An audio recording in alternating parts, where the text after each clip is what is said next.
Tātou, it's gone 9 o'clock, so I'll get this meeting started. Nau mai haere mai kia koutou, kia ngā manuhiri.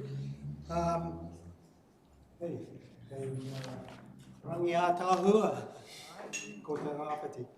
Anei taku kupu, aku kupu timatanga.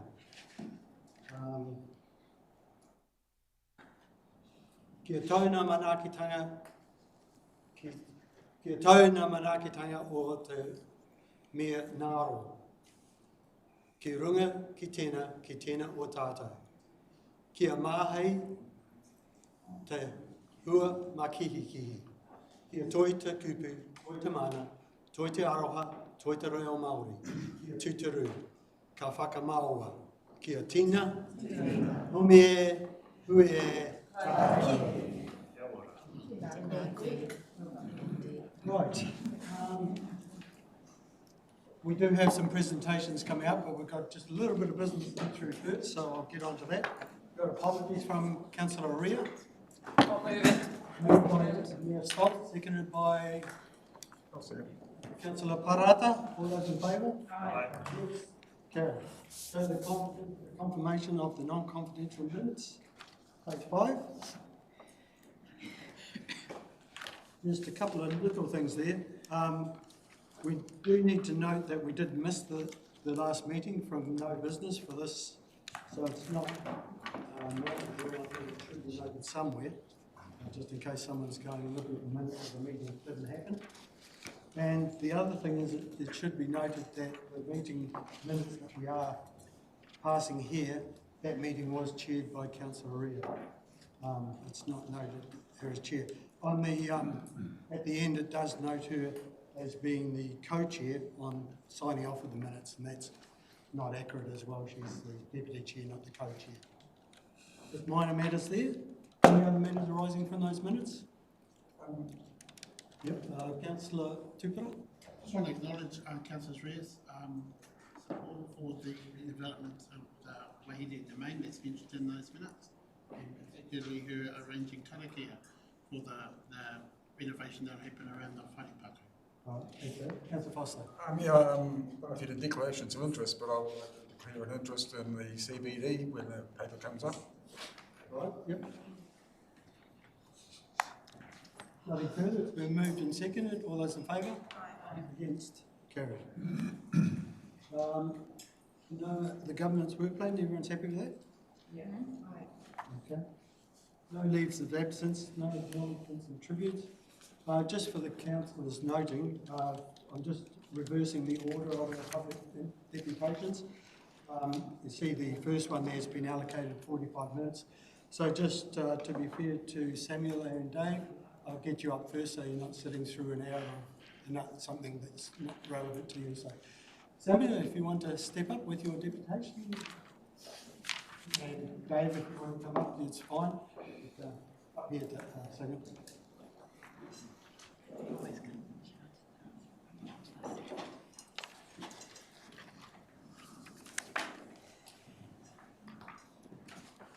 The floor is yours. You can sit, stand, or. E te tūmu whakahaere, kani hira tēnā koe rahe. Kia koutou, ngā rangatira katoa, te kaunihira, tēnā taku mihi Māori ora kia koutou katoa. Me o koutou, ngā rangatira o te kiwa, tēnei taku mihi aroha kia koutou mo te tautoko nei, kia ki tēnei kaupapa. Aroha mai. Reach the first responsibility. Made me feel better. I'll take a seat. I'm here today to request a refresh and a review of the Wastewater Management Committee. I'm a representative of the Kiwa Group. We are a working group. I'll give you some technicalities of who we are.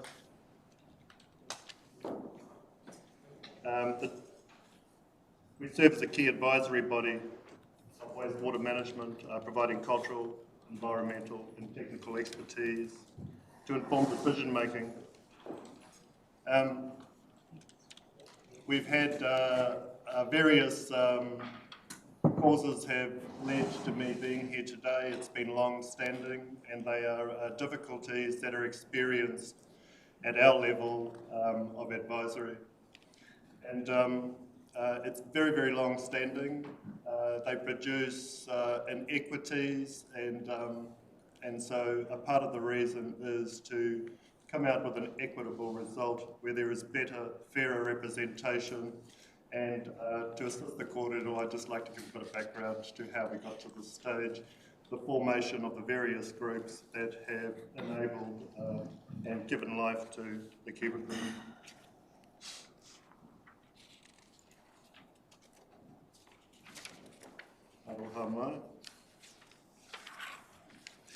In 2007,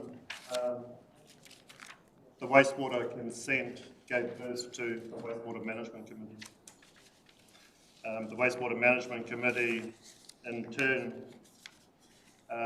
through various variations to the consent, obviously the wastewater treatment plant was a part of that, and the birth of the WTAG group, which was a water technical advisory group. They gave birth and did some really, really important work that was attached to the consent of that time, and is still a valid point and yet to be acquired, yet to be realised. And one of those things today is the alternative use and disposal of wastewater, and so that sits in front of us. There are big opportunities, I believe, and we believe, inside of achieving that. And I will get to a little more of that later on.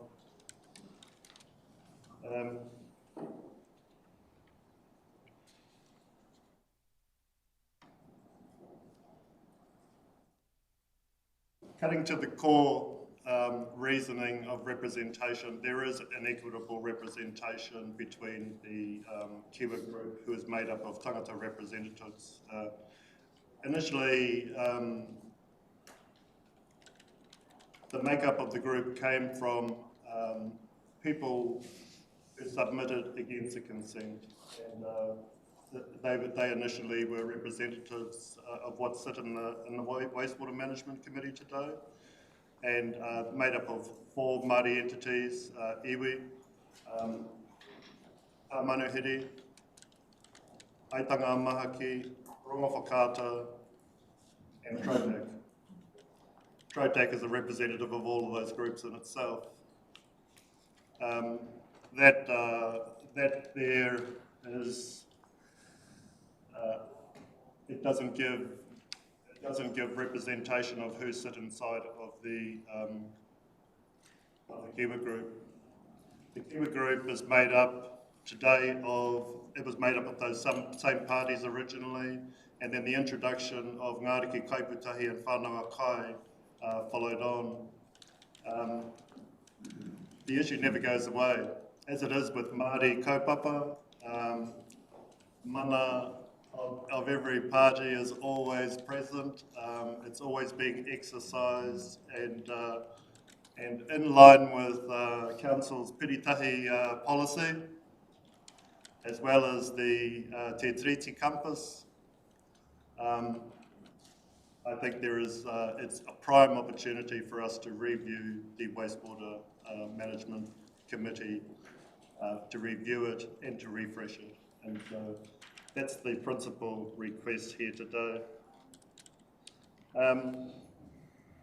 We came to a bit of a hiatus inside of the Kiwa Group. The Kiwa Group fulfills the role of the Tangata Whenua reference group that was came out of the wet weather overflows and the dry water overflows consent. And so the Wastewater Management Committee appointed the Kiwa Group to fulfil those functions. We, once we entered into that, there was a memorandum of understanding that was produced, and it did not sit well with Tangata Whenua. Tangata Whenua, I think there was a feeling of something that was being bestowed upon them that they had no chance to have input into, and we weren't really going anywhere quickly. We reached an agreement to review the MOU, and so we set about doing that, and we came up with 5 key principles to refresh the MOU.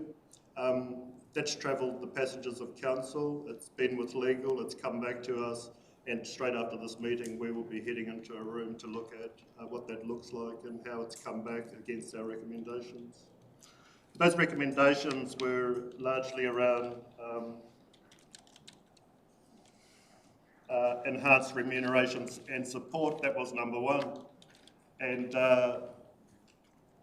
we noted that the policy was due for a review in 2022. I think that still sits like that today. And so obviously we probably should need a refresh of that, a review of that policy as well. And the purpose of that was to provide a more integrated approach while respecting the role of each other. Was to adequately compensate members for their expertise and commitment, noting the current remuneration policy was due for review in July 2022. The second proposed enhancement was strengthened advisory role and decision-making influence, and it was to ensure that expert advice provided by the Kiwa and Tangata Whenua reference groups is meaningfully considered and integrated into decision-making policies. There seemed to be no feedback system or an opportunity to really speak to those matters, to recommendations that the Kiwa group had made, and that married into the clearer reporting and feeding mechanisms, and that was to enhance transparency, ensure that contributions are positively impacting Council's actions and decisions.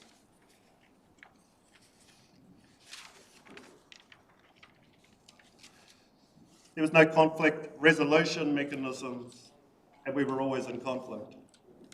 And so we just had to tackle that as best as we could. And so we wanted to establish a clear and fair conflict resolution mechanism to address disagreements or issues that arise during the Tangata Whenua reference group and Kiwa group activities. Recommendations include mediation and processes to ensure conflicts are resolved amicably and in a timely manner. And the 5th, we had about 28 of them, by the way. But anyway, we resolved to go with the top 5. And the 5th one was an extended membership and expert advisors. And so it was to ensure that both groups has access to all necessary expertise and can adapt to evolving challenges and needs. The expected benefits that we've highlighted out of a refresh and a review of the WMC is more inclusiveness. It's a strengthened decision-making, supporting mātauranga and the bodies that should be a part of the group. It's improved wastewater and water quality management outcomes. And I think that happened at pace. And alignment with the objectives of the Tūranga Nui a Kiwa water quality enhancement.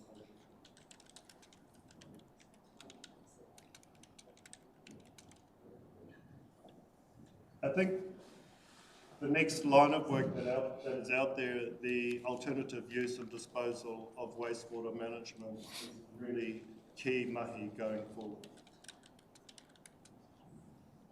We actually have ability to not only enhance the values of Tangata Whenua,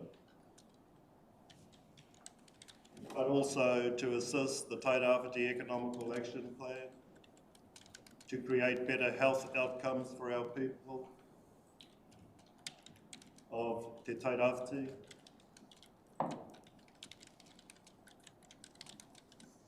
I'm currently working separately in this space through another entity that probably everyone knows about or heard something about it, that probably is going to help be a provider for these, for alternative use and disposal of wastewater. And the potentials of it are phenomenal. I think we need to be very, very serious about the path that's ahead. We, together, is the only way that we're going to get there that's going to improve well-being, the quality of life, and we know that economical outcomes are crucial to all of those things in today's world. And I do see it as a very key project for all of us to become familiar with and to benefit from as a region.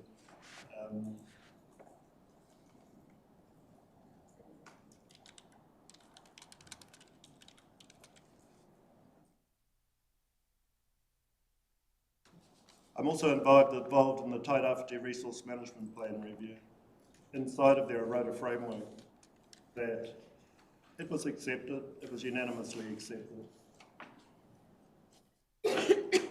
And while accepted, it's kind of sat in the background. And when we were going through as we've been going through the review, every sector was miles apart. But I noticed that through that journey, that they have actually all come together a little closer. As we have progressed through, and everyone's aspirations were slightly different. Some were very economically driven. Others, of course, tangata whenua was values driven. But all of those outcomes, they all need servicing, and the group has come to a place where the framework has become quite important to them, and it's actually come alive in that we're all a part of a paradigm shift that needs to take place. These are all the things I'm speaking of here today are in favour of those values of recognising where we are at today and taking part and assisting the paradigm shift for the benefit of tomorrow. In terms of wastewater, no one would think that that ability lays there, but it certainly does. And it's something that we really need to give our absolute consideration and give effect to the best models that are going to produce these outcomes that work together for the benefit of those that lay ahead of us. Nō reira, tēnā koe. Thanks for that, Sam. I'm not sure you've realised, but this isn't the forum for a debate, so no. But the councillors do have an opportunity to ask questions of clarity on it. I'll give them the opportunity now. Councillor Foster. Thank you, Samuel, so much for your presentation. I've been involved with the Wastewater Treatment Committee for a long, long time, and co-chair it with Ronald. So your contribution to that has been very well received. But there's obviously some underlying issues that are unresolved. And so how would you like to see the Wastewater Management Committee progress or the makeup? How would you like to see that? So I guess there are two entities there that sit in our group, at a minimum, 3 entities, and of course they desire to be in those spaces. They hold their own mana, their ngāriki kaipitahi, whānau kai, e Ngāti Oneone. And so, in terms of how that's progressed, I think kōrero mana ki te mana. So is that what you're promoting as coming to a presentation to the Wastewater Management Committee about concerns, or? That can be arranged. Yeah, well, that'd be that's fantastic. our pathway forward, Larry is. Ms. Stoltz. Please excuse my ignorance, Samuel, but the membership of the Wastewater Committee and Is that all in the consent wording? Is it all, is it descriptive in there? Is it easy? The question that I'm actually asking to change, when the consent was given and the committees were, is it in that consent captured in there, or is it something you've been walking along this process that is relatively easy to change if there is a will? Yeah, they are all constructed through the consent, but they are not named as participants, rather that power lays with council. Thanks for that. Councillor Parata. Sorry, also, I apologise for my ignorance. I don't sit on the wastewater committee. Do all of the partners that sit at the table have voting rights? In the wastewater management committee? Yeah. Yes. Do you all sit at the table and you all have voting rights? Yes. And your recommendation, amongst other recommendations, the review of the remuneration and all of that, your recommendation is that Ngāti Onione, Karakia, and Whānauakai have a seat at the table as well, with voting rights. So just to clarify, I'm from the Kiwa Group, who is an advisory body to the Wastewater Management Committee. The Wastewater Management Committee is made up of 4 councillors and 4 tangata whenua individuals. Does the Kiwa Group get We just do the work. We're a working group for them and make recommendations to the Wastewater Management Committee, who makes the decisions. And your recommendation is 3 more seats should be added to the table for more equitable decision making? Yes, I think that's how it works. Thank you for clarification. Thank you. All right, if there's no one else, thanks very much. Oh, did you have something on? No, that's been sorted, thank you. Thank you. Thanks, Andy. And staff. Thank you, Andy. Yes, sir. Tēnā koutou. All right, we've got Firstlight Network Asset Management, Ewan Bridge. Cheers. I might just introduce that a little bit, councillors. This was supposed to be a deputation to council, but because we had massive council agendas, we then moved it to a committee of the whole. This is very important for all of us thinking about Cyclone Gabrielle, thinking about resilience in our region. So we're really grateful that for this update today and also answering any of our questions. Thank you. Thanks, Samuel. Thank you, Chairman. So thank you very much for the opportunity to come here and talk to you. So I'm Ewan Bridge. So I'm the Deputy CEO and the Chief Operating Officer of a group called Claris, and I'll explain in a moment who we are. I've got here with me, so I've got here with me people who know the sort of detail about the network and can answer your tough questions at the end. So I've got Callum Park, who's our engineering, Tony Leggett, who knows everything about the network and runs the network from day to day, and Nathan Astwood, who looks after the commercial side of things. So the idea is we'll wrap up with a presentation, and then we'll have plenty of time for questions at the end. So now I've got to point this over here, I think, I was told. Let's see how it goes. So as I said, I'll talk a bit about the group, we'll talk about the network, we'll talk about what we call asset management or asset management plans, how we manage the network. But we will talk about network pricing, and then, as I said, we've got some time for questions at the end. I mean, I've got no problem if you do have questions as I'm going. If there's something that doesn't make sense, you don't understand, then just jump in.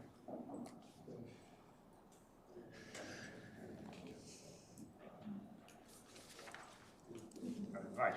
So so Claris, forget the stuff the consultants came in about what it means. We were originally called First Gas Group because we started as a company 9 years ago, and our shareholders bought the gas pipeline assets in New Zealand.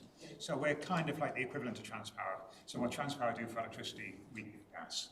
We keep a pretty low profile, but we move a similar amount of energy as Transpower do.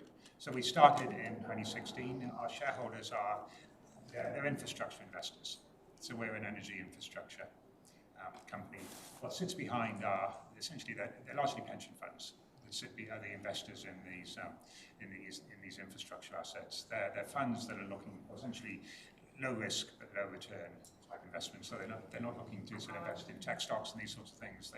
They're pension funds. They want reliable returns and accept relatively low returns for that.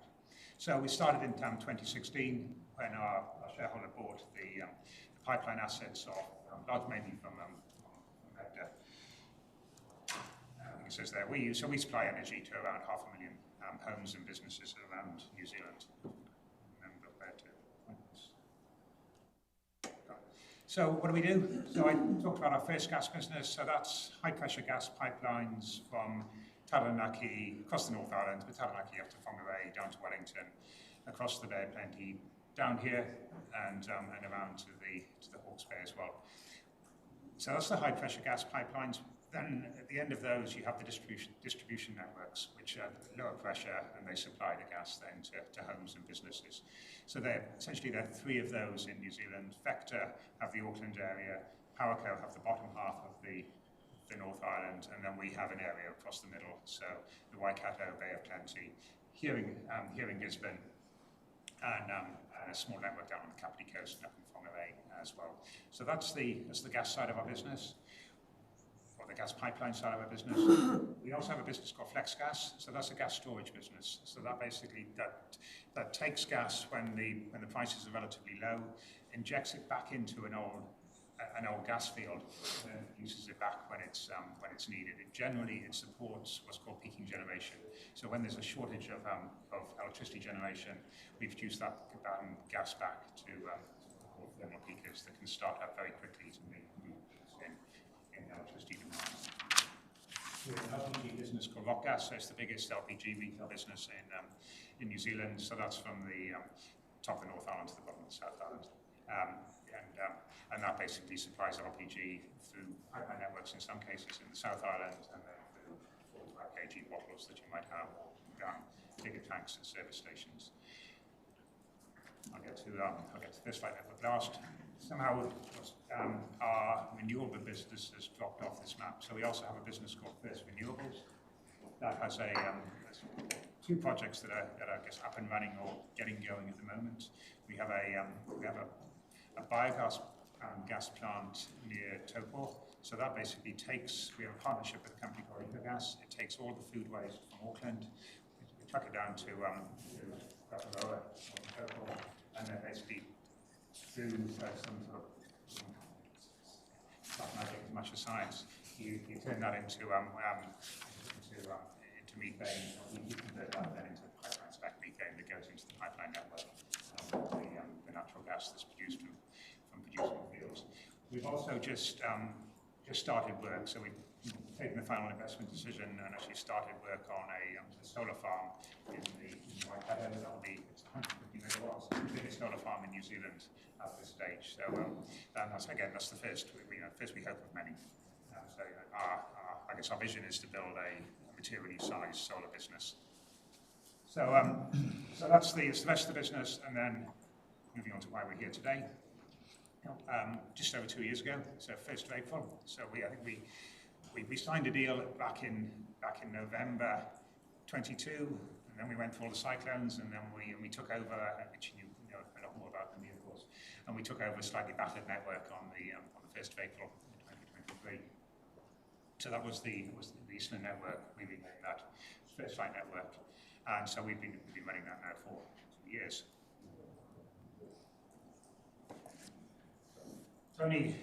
Tony's side. How long have you been with the network, Tony?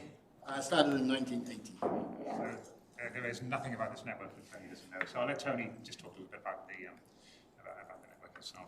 We're one of 29 EDBs.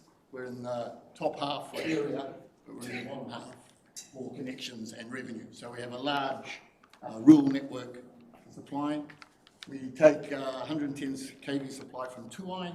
There's a double circuit that runs into Gisborne sub at Massey. We have another 110 line that runs from Tuai to our Wairoa sub. So we do Wairoa and Taranaki, both the same areas. The substations aren't joined, they're treated as two different networks, but we're all together. As it says there, we've got 26,000 ICPs, 4,000 kilometres of line. There's about 4,000 transformers out there off 20, we've got 20 zone subs that supply 72 feeders, that supply 4,000 transformers, that then supply the power to your house.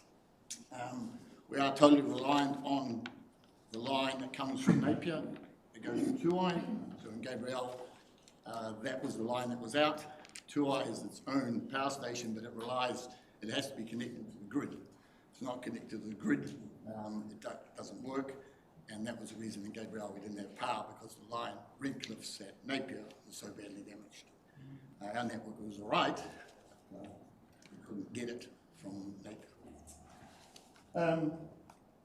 Yeah, like I said, we're bound to the Horizon Energy on one side of us, Unison. There is no link between us. There's not much of a gap, but there is no link between us, so we stand alone. As I said, it's a large rural network. It was built.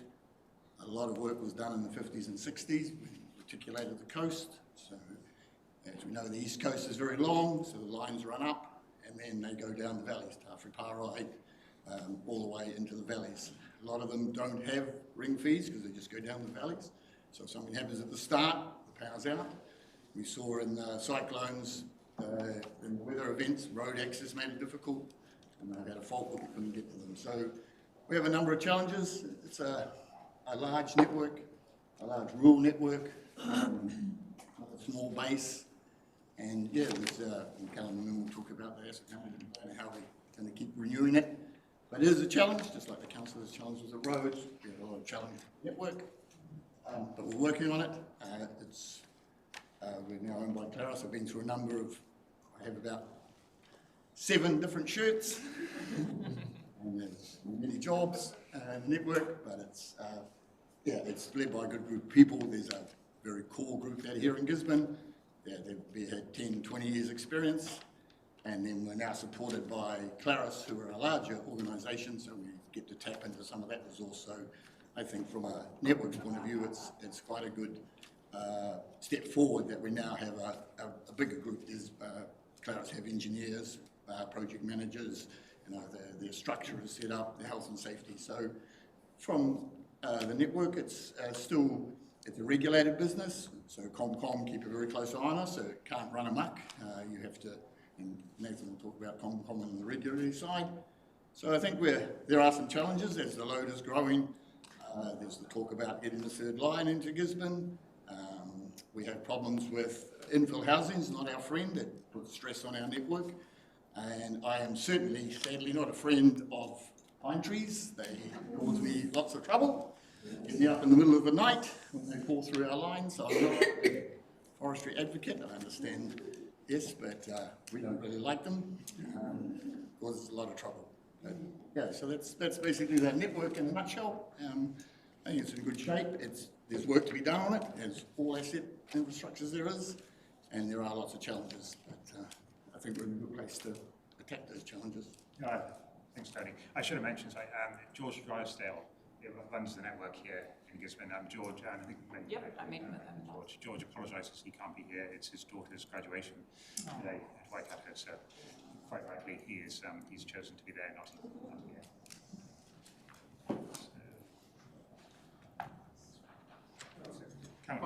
So, as Tony mentioned, there's 29 EDBs, but we are not in competition.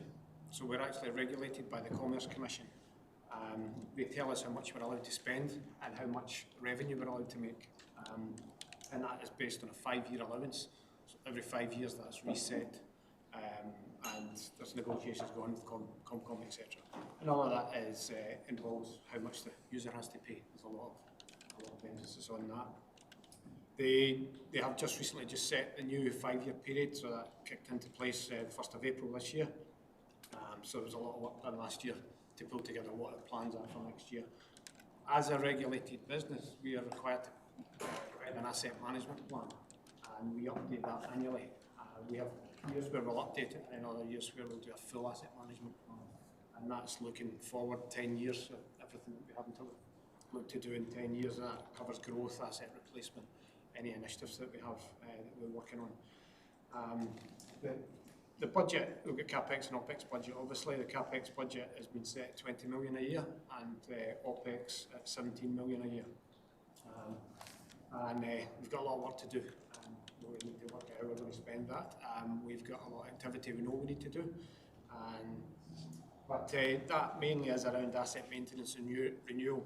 We do have some growth in there as well, but that's, the allocation for growth is not large. The main money will be spent on asset renewal and maintenance. Along with the CapEx spends, we also have quality standards that we have to meet, and they're known as SAIDI and SAFE, and they're calculations based on the duration of outages and number of customers affected, and the frequency of durations. So these are set for each individual EDB. We have to report on those. We report internally up to the board, but also report to the Commerce Commission on that as well. And we are required to report on any issues that we have with that, where we're not able to meet that, which involves a lot of investigation due to a lot of trees coming down, causes a lot of problems. We have an aging network, so we've got equipment we have to look at, what equipment we choose to replace. The network is 70 to 80% rural, which obviously causes a lot of challenge. So there's a lot of I recently had a forum with other EDBs, engineering managers, and they were talking about some of their feeders that Tony mentioned, they're 30 and 40 kilometres long. And I was like, oh, well, if yours were all that short, to be honest, it would make life a little bit easier, but obviously all the way up East Cape, there's a decent length there in the feeders. Some of the initiatives we're working on and have been for the last year or so is a lot of automation. So there are safety requirements when we have a power outage under certain circumstances. We have to send people out to patrol the lines. As you can imagine, if that happens at night, we're looking at sending people out into remote areas. So we will make risk decisions not to send people out where that risk is not acceptable. And what we're driving towards is trying to automate we're driving towards automating the network more so that we can operate more from in-house. We can identify where the fault location is closer, therefore we can keep people on that are not impacted to some degree. So we're working on that. We're working fault indication as well, so we have, again, indication back at the network operations centre, and also when field staff go, we can identify where that fault is quicker, which will help us. Vegetation clearance, I think you've heard that enough, is a major challenge for us, and certainly with the change in the weather patterns that we've seen in the last 3 years. Tony mentioned about slips. We had 46 slips last year we had to cope with, and that was 46 slips with particular faults. And as you can imagine, that causes a lot of access challenges. And there's a real drive, there's a real passion here to get customers back on, but making sure it's done safely as well. So there's a lot of analysis we do. Through the faults that we find, there's a lot of analysis we're doing to try and understand the best fix for them and where we need to replace assets.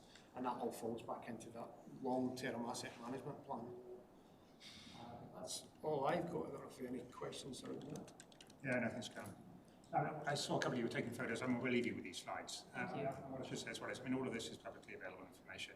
So it's I say that, and it's all on our website. It's maybe not that digestible in some cases. So we're an open book. So we'll leave you with these slides. If you've got any questions, then please do get in touch and let us know. A key point here is that 2/3 of our customers or connections are in essentially urban areas, in Gisborne or in Wairau, but 80% of our assets are on the coast. The reliability, so say is we have this quality standard we have to meet. We failed to meet that for the last 3 years. The quality supply and security supply in is actually very good. It's as good as pretty much any sort of urban centre in New Zealand. It's the rural areas where we really struggle, and that's where most of our investment is going as well. But there's a real challenge there because with investment comes an improvement in service, but it comes with a cost to the consumers as well, and that cost is spread across the whole network, and that's something that it's a discussion that we need to continue to have. We need to deepen to understand that we're getting that balance right. it's in many ways, I guess it's no different from the voting debates that you'll have and these sorts of things. So that leads us nicely to passing. All right, so yeah, as pointed out, we're subject to price quality regulation. So you've heard about the asset management plans and the allowances of the expenditure side, and yeah, unfortunately on the other side there's the revenue requirement.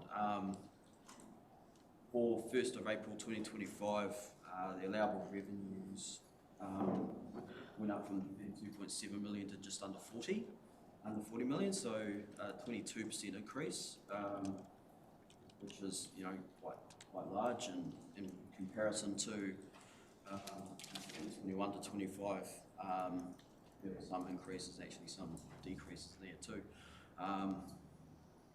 What I wanted to show in the allowable revenue graph was where we see is the revenues, the required revenues for 2026 to 2030. We don't know. This is the best guess we have at the moment.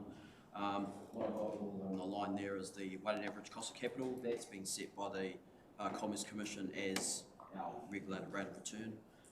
That's a big driver on whether the revenues go down or up. As stated there, 2020 the WACC went down from 7.14% to 4.23%, and now it's gone back up to 7.1%. So I suppose in that graph, I'd like to see there's a trend line trending towards a nice steady trend if the WACC stayed at the same. What the Commerce Commission also did for us was smooth the rate of change in to 21 to 25 to make sure that the shock was minimised. Otherwise, it could have been a very, very big jump from 26 and a lower increase up to 30.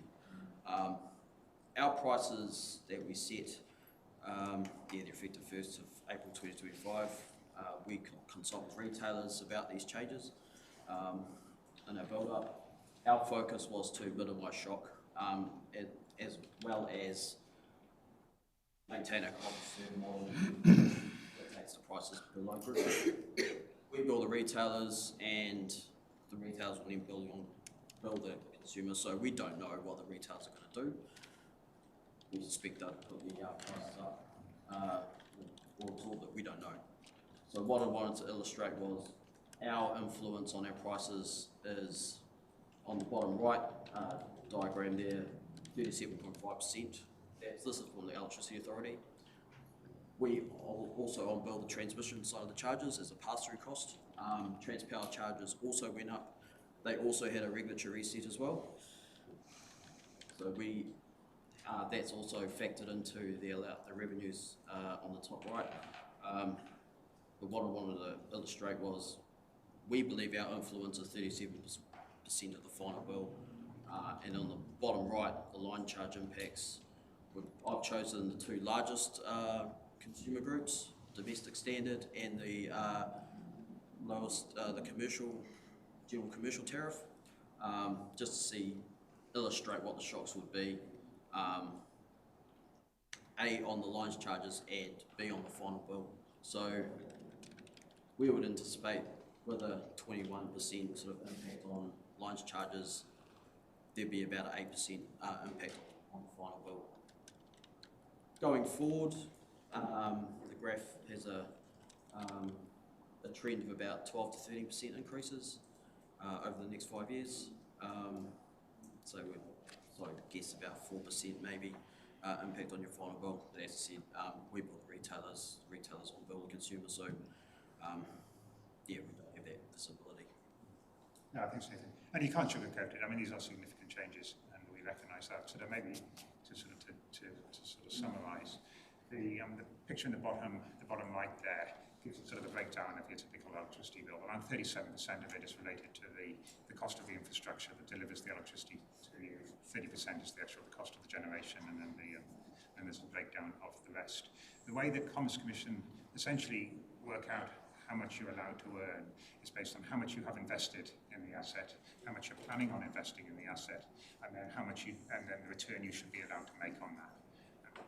So So a question that I have to ask, and I go back to earlier when you said you weren't compliant for the last 3 years. And my question is, with all the regulation happening and our unique network, which goes up the Waimata Valley, Tau Wharepare, will you be able, with the limitations set by the Commerce Commission and the regulator, be able to supply and be compliant? Is it realistic for you to say you can be compliant and supply energy to people that the Commerce Commission or the regulator expect of you, but at the same time there's a limitation on what you allow to spend, and we don't see a lot of growth in our region? So I'm just wondering, are you set up to always fail that metric? And this is because I often think you're in the same situation like we are with our roading. There are certain expectations, but there are also limitations on what you are, even more than we are limited. We're limited by rates take. But I can just see the similarities there, that it will be difficult for you to be compliant with all the restrictions. It's exactly the right question to ask, and that's what we are grappling with now. So we have 2 choices. We can be compliant. We can spend lots more money, and we will be compliant, but that will further increase the charges to users of this network, and that may very well not be the right thing to do. It may very well not what the people who are connected to this network want. The alternative is to change is to get the limit changed. But to change that quality standard, to change that limit, then we need to get into consultation with the users of the network to understand where they sit in that sort of that quality price trade-off. I mean, as I said, most of the investment is going into rural networks. That's where we struggle with our quality. Anecdotally, what we find is people are pretty resilient in these areas. And a lot of these connections as well are there'll be 6 connections at the end of the feeder, but you'll find that it's a shearing shed, it's a water pump, it's some shearing quarters, and there's nobody there, and this sort of thing. So we do need to make sure that and it's really key that the best thing that we can do for the increases that we're describing here is to make sure that we're investing efficiently and only investing in the network and only investing what the community wants us to invest in the network. Sorry, some of that is rubbing me the wrong way. I live up the coast. Yeah. And I can tell you that a lot of the time there are people in the sharing sheds, and there are people staying there. And we need power, and we need to be resilient. And quite frankly, I'm hoha of people saying that up the coast we're more resilient, so let's lower the standard of, let's look at lowering the standard. Like, I'm hoha of that. I don't want to hear that here in the council. My question is, how many dollars worth of profit do you make annually? That's what I want to know. How many dollars? Not on this network at the moment. Very, very little. The way it works is that what the Commerce Commission do is they look at how much money we've got invested in the network. They look at how much we're planning to invest, and then they work. And it's across all networks and transport.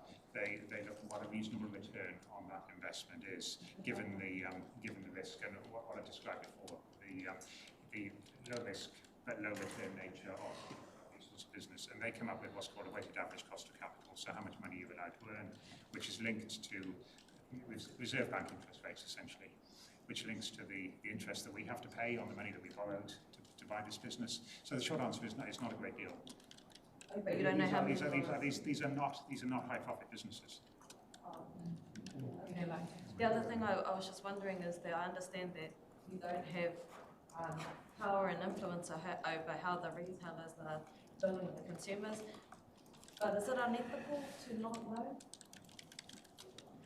Should you not have some level of responsibility to know how retailers are billing people here in this region? After the fact, of course, we do. But what we can do, as Nathan described, is when we look at how we look at our pricing, we can look at how we have a fair amount of discretion on how we implement pricing and pricing increases, and we look to smooth the impact as best as we're able. What we do in this area, and not all DDBs do, is that we we don't discriminate. Discriminate is possibly the wrong word, but between different parts of the network. I mean, we do have the flexibility because we're investing more in rural areas to charge rural areas more and charge urban areas less because there's less investment. We don't do that. So the investment that we make in the network is the cost of that is distributed evenly across the whole of the network. Not all networks do that.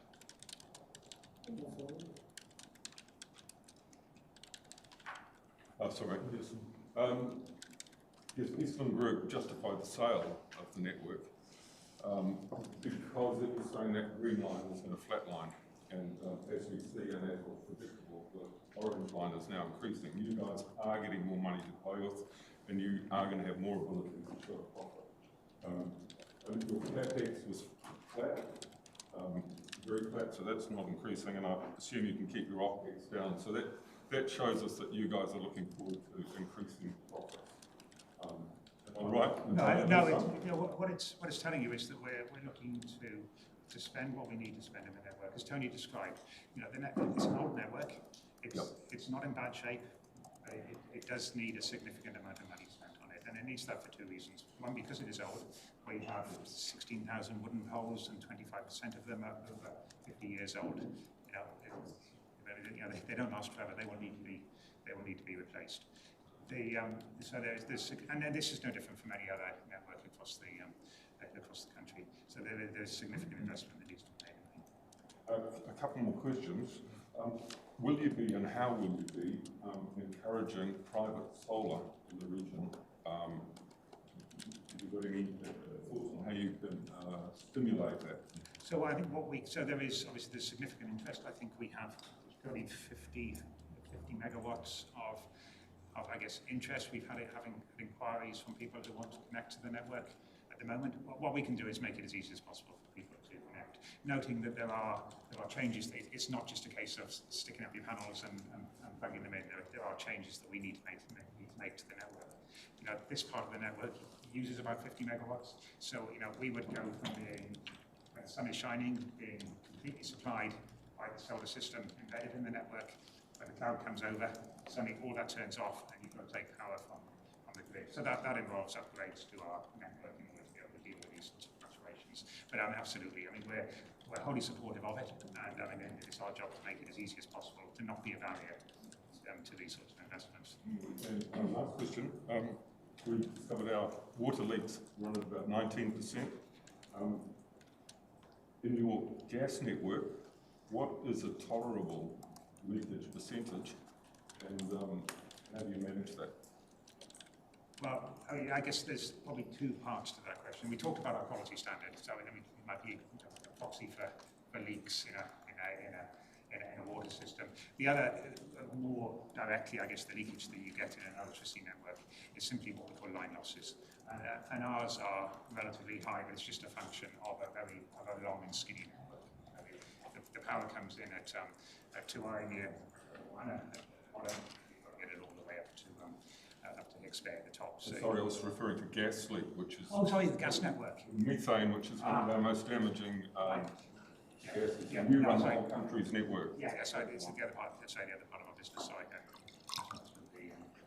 So we do a lot of work. So we are, I can't give you an absolute number, but I can tell you that we model our leaks and measure our leaks according to some sort of, there's a European standard for this, and we are significantly better than the norms or the average that are used. So we have vehicles that, and they'll come here to Gisborne, and they'll drive around. They have a laser methane detection unit on the top. They have some very, very sensitive gas detectors on the top. They'll come here and they drive around twice a year on this network. Here, I think we find 1 to 2 leaks a year. You don't have a tolerable percentage? It's a, I couldn't tell you what that number is. Maybe you can get back to us. I absolutely can. Thank you. Okay, I see a lot of hands around the room, but I'm just wondering... Are you happy to take questions? I only had one more slide. And it was, let's get to the end of that then. And it's just to say, I appreciate that this is small beer in the context of the discussion about pricing. But we do look to put back into the community where it makes sense to do so. A lot of these are these are organisations that the network supports. Many of these are, I guess, we've inherited these from the Eastland Group. Not on here. We do, and I guess a little more relevant to the previous discussion, we do support in Wairau a program, and it's a nationwide program called Energy Mates. So we support with iwi down in Wairau, and that provides support to people around sort of energy efficiency, energy hardship. Well, what can you do to make your energy use more efficient? And we are looking to expand that program to this area as well, and open to any ideas. Well, you don't want your name on a big stadium, do you? Yes, please. We just passed an indoor stadium yesterday. We would be happy to call it the Firstlight Indoor Stadium. Think about that. Okay. I'll need to wrap All up. right, so we've got Councillor Pahu. Thank you, gentlemen, for your presentation today. I live up the top end of the coast in Wharekahika. The end of the region is actually Pōtaka. To better remind everybody of that. I think and like Councillor Parata have concerns about the reliability and the functionality of power all the way up the coast. And also a reminder that for some of our communities, they actually fundraise hard back in the 60s and 70s to actually put their own poles in and their own lines in. It's considerable cost to them. So, it was that sacrifice that they made sure that your network can continue up there. And yes, I too am sick of the word resilient when it comes to us living up the coast. We have no choice. It's not resilient. We have to, because that's the nature of the climate change and everything that affects our environment. But it doesn't mean that we don't need quality service. I appreciate what you said, that you guys treat everybody equitably, though, in terms of the spread of costs, and that you have no control over what those providers do. I was interested, though, to your renewables and your food waste from Auckland, and how you turn that into methane and then generate that into gas. That fascinates me. Is there a link that can go to see how that all works? Sorry, so do you want me to? Oh, I mean, I can actually send you. We've got stuff on our websites around how it works and everything else, which I can totally share with you. I mean, essentially, the waste goes into what's called an anaerobic digestion tank. Out of that, you get fertilizer and a biogas stream off the top. We separate the biogas stream into carbon dioxide, which goes to a large, Henderson Grow is a large industrial greenhouse, so that accelerates the growth of the vegetables in that greenhouse, and then we upgrade the methane stream to pipeline specifications so it can go into the national pipeline grid. I expect that's a lot of food waste coming from Auckland. Up the coast we get pigs. But it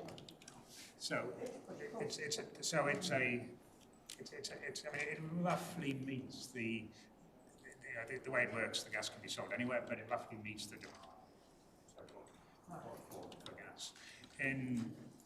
By comparison, so we're looking at lots more projects around the country. By comparison, in Denmark, which has a similar population, a similar size gas industry, 30% of their gas is biogas. So a lot of it from they have a lot of pigs in Denmark. It's a lot of pig waste.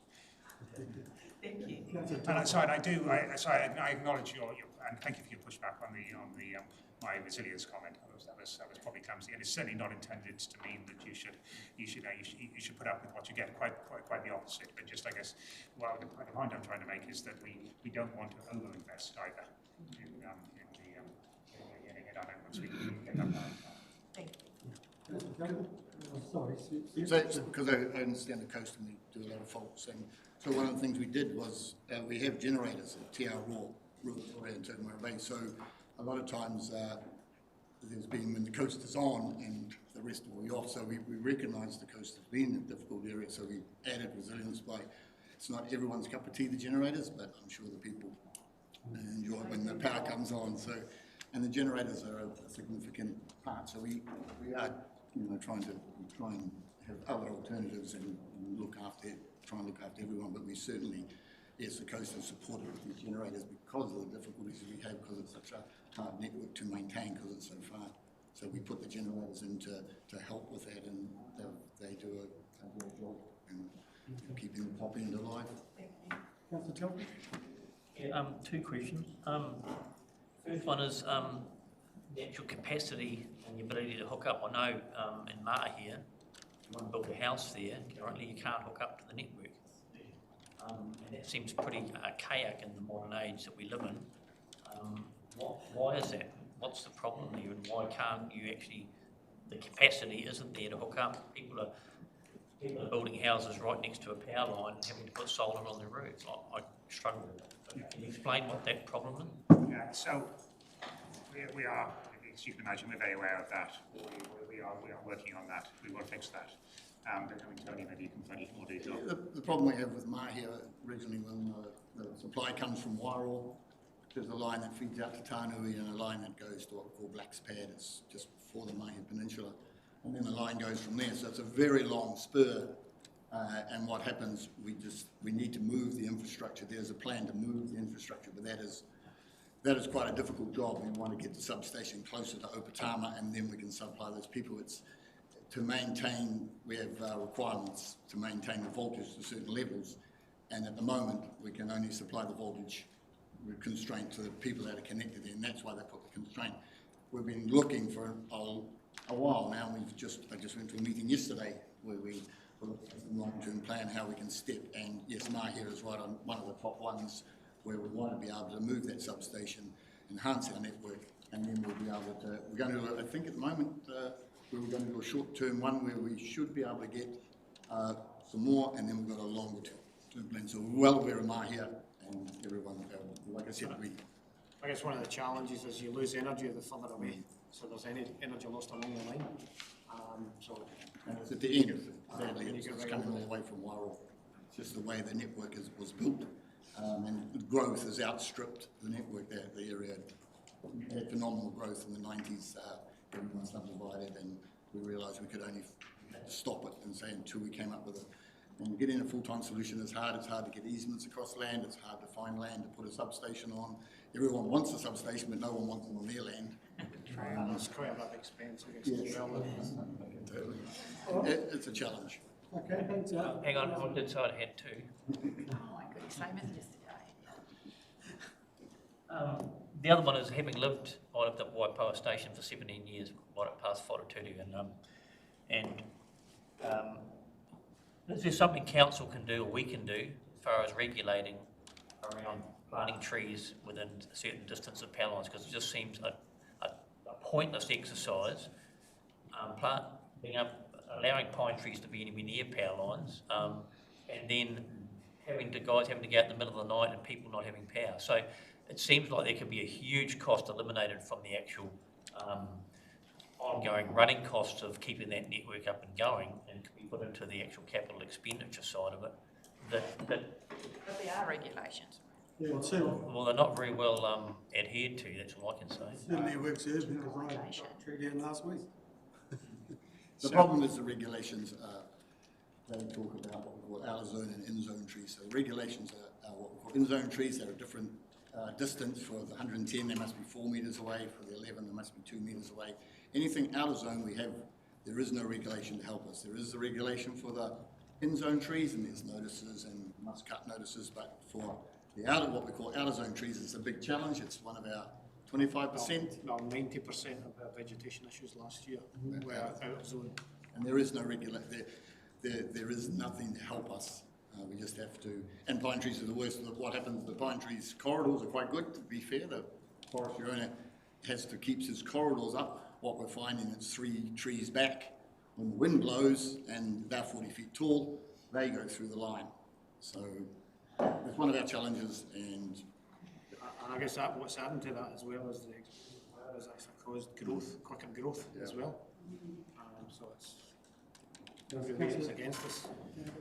2 quick questions. What's the WACC? Weighted average cost of capital. So it's related to interest rates, essentially. Yes, thank you. Second question is, in your diagram, you showed that between the space of 2026 to 2030, there's going to be between a 4 and 7% increase in the cost of power. My question is, I assume that that's towards maintenance renewal of the network here up on the coast. What is the limitation? Do you have any say the limitation of what that then, because if it's 4 to 7 for you, what's that going to mean for the residents in this region, if that's the increase for you? In terms of, they will pay for most of it. Increasing investment in the network increases, means an increased cost. And just one more thing, do you expect to, at all in your plans, to be bringing natural gas to our homes and businesses here? We do. So we have the natural gas network here in Gisborne, yes. Oh, I tried to suss that out 2 years ago, and they said you couldn't do it to where I am, just on Childers Road. Yeah, a lot of roads, but not every road. Oh, there you go. So that's the answer. So it's like, it's not here because I can't get it to mine. Thank you. All right, that's been fantastic. I must be challenging being a regulated business. But it is what it is. Hey, look, thank you very much for the opportunity. And as I said, we're an open book. I even had a link to find it. That's our website. So there's all of the information that we've sent today is available on the website. As I said, it's not all easily digestible. So if you have any questions, get in touch with us. We're on the street here. Feel free to call in. And I just want to acknowledge as well, George is on our lifelines, our civil defence, so we know we can just text quick smart when things happen. Absolutely. Thank you. Thank you for taking the time. Well, I think we're going to time this out with a cup of tea, so if you want to stay for a cup of tea or coffee, you're quite welcome. Open. On that, there's no extraordinary business, no notices of motion, no adjourned business. So we'll come into the reports, and we've got the Operations Livable Communities update. Michelle here. I have our managers here as well, so I thought if you can just come up to the front and we'll take any questions on the update. And that's page 11, councillors. So we haven't got a presentation as such for this one, but I did want to give you an opportunity if you wanted to ask any questions about various features.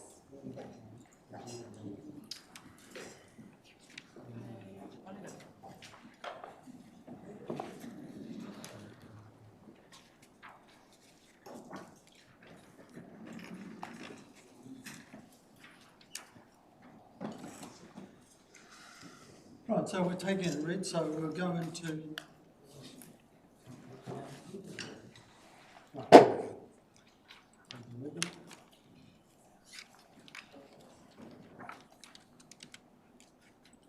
so livable spaces, recreation, amenity and horticulture at cemeteries.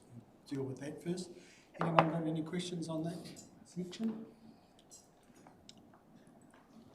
No, Thank you. Councillor Pahuhuru. thank you. Not a question, just a compliment or a comment on the play space on page 16. We talk about the play spaces and how nature players use of natural elements like trees, and that's been incorporated in some of the play spaces around the place. I think that's really cool. Would throughout the region. I think it would help with graffiti and things like that. If there's more. And the team have done quite an extensive piece of background research, background work on that nature play piece, and develop some internal guidance to really drive us forward and make sure that we're compliant with our standards, but also, Yeah, cool. Thank you. Councillor Foster. Yeah, next, page 16 as well. Urangi, good to see that there's some money put aside. There's two main walkways, and Titirangi, its walkways are really incredibly well used. I know it so well, it's like the back of my hand. And there's one walkway at the top of the big stairs that goes into Shady Oaks. It's had two fences put over it now, and it's totally blocked off. And it's a little slip. And it could be repaired. I could go there with a spade and repair it in a day. And health and safety, I believe, has gone a bit over the top. with a lot of these different issues. If you go overseas anywhere, you can walk along a cliff face and you can do it. But I mean, and I know we're creatures of health and safety and everything, and we've got to abide by it. But I kind of shake my head in a lot of these instances. The other track, I haven't got a name, but it's just been closed off recently because there is a dropout at the top, and I understand the dropout is quite a big one. But there's not one bit of grain of sand on that track. I walk around the fences myself just because I'll take the risk myself. But are these going to be priorities to fix up? Because it is used so much, and it is such a great asset to our town. And to see tracks like this just being closed, and one of them, the first one I'm talking about has been closed for over a year now. And it's really, and you don't think because these big fences are put up there, it's never going to be repaired, and I'd hope that's not going to be the case. But when I say 66k has been put aside to fix these, how soon will we be looking at those tracks being opened? So with these tracks, I do know that they're an absolute priority for the team, but they are complex. We've got slips, and it's not necessarily what you're seeing, but it's the wider landscape with some of this. So the team, as we've noted in the paper, they are in the process of preparing for construction. Obviously, resource consents and things like that do take time, so it's about getting that whole picture right. And we do need to do the right thing in terms of health and safety and process. So completely acknowledge the frustration. I love running those tracks myself, so I do hear you.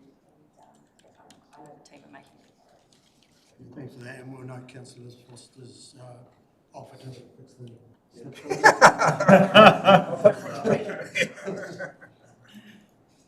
All right, we're still on that one, so, yep, Councillor. Just on page, is it 16, with the street tree planting. Someone got hold of me recently with regards to the trees that were planted all down Chalmers Road, and from Gladstone Road to Childers Road.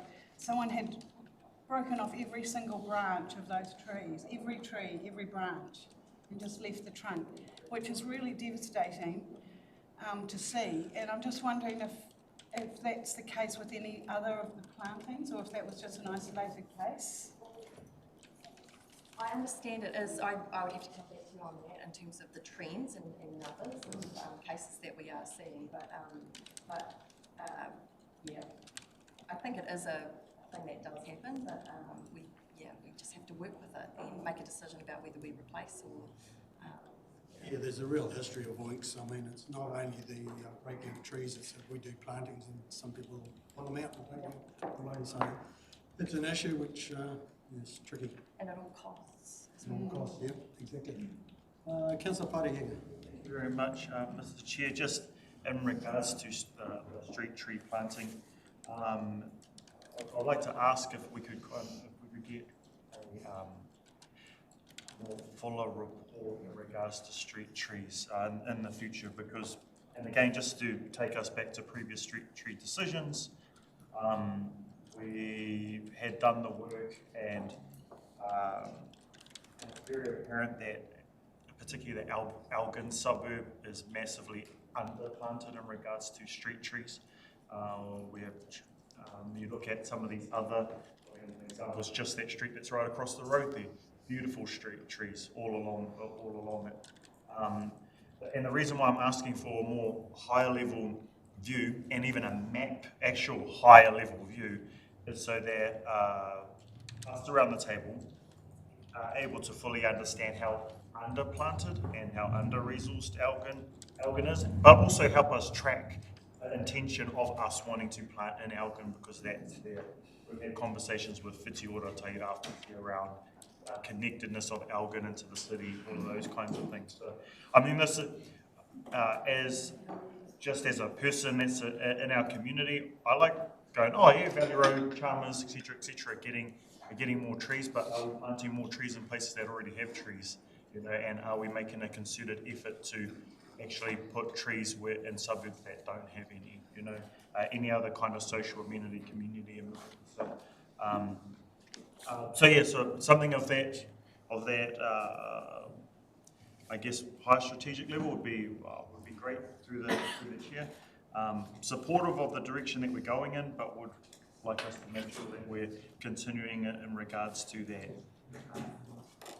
equitable delivery of not only trees, but all of those other kind of social community aspects as well. We talked about connectivity of kids that live in Elgin and their ability to be able to get in and out, between the other areas. Very difficult there because Elgin's kind of like its own island surrounded by all of these industrial streets, which make it really difficult for those kids to get out. So, yeah, couple of That's it. We'll move on to page 19, which is aquatics.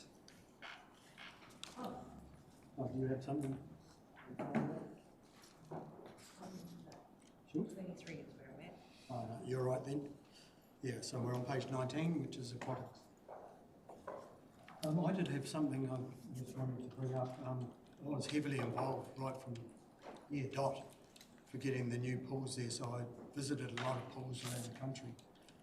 And I note that we're still struggling a little bit through the winter. I visited Dunedin in the winter and Christchurch in the winter, like the middle of the winter, and they were highly used, and it was a great environment.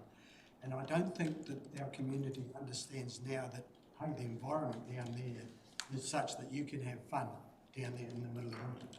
And one of the ways they drove it was kind of with a lost leader. And the lost leader was actually birthday parties for kids. And they were sort of supplying a high level, a lot of the birthday party, like supplying the cake and that. So the parent, what they had to do was determine how many kids were coming. And then they had this party at the pool. And that really, as a lost leader, got people understanding what could happen for them at the pool. So I think it's worth taking a punt as a marketing exercise as something like that as a lost leader, because right from the start, the intention was to get the winter clientele up. And the environment is such that it's still and it's probably the memories of people of how bad it was in the winter in the old pool. And they've probably got that memory still there. And we really need to have that marketing exercise. Hey, this is actually a great place to be in the winter. And the kids could read it, so I'd like you to have a bit of a look at that as a possibility, because it was working in those classes. I mean, I went to Dunedin and it was 5 degrees and the place was full, and it was warm, hot. It was actually probably the warmest place in town. Just comments there. Anyone else? Yeah, Councillor. Thanks, Chair. Just a question around the development of the pool. The tagged $3.5 million to finish it. Is that going to be put on hold a little bit to make sure how we're going to measure or potentially measure with a indoor event centre? Yeah, so the outside area where the old pool was sitting has been now grassed, and that's where we're currently leaving it. We're going to leave it as a big open space and definitely just put a pause on it to make sure that what we're actually doing is going to meet the needs of our community. Yeah, so we're not, in short, we're not racing out and spending a whole lot of money. We don't actually, we might end up putting a building on it, or it mightn't actually meet the needs of our community. Thank you. Right, nothing else on aquatics? Next one. Oh, sorry. Thank you. The good news is that there's 180 school kids at the pool at this time of year right about now, so I'm going to shoot off if it's okay and go and support the team down there. So we are getting busier during winter, but just to let you know that we are seeing that. Thanks, team. Yes. Okay, if there's nothing more on aquatics, next one is community projects.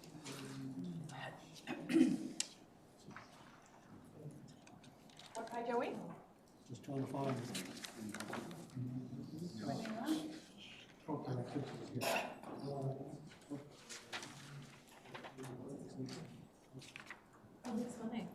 well, it's not in the same order as listed on the front.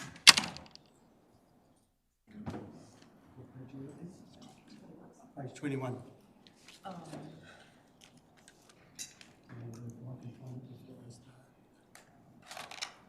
Yeah, I'll pick the different one. Sorry. Councillor Gregory.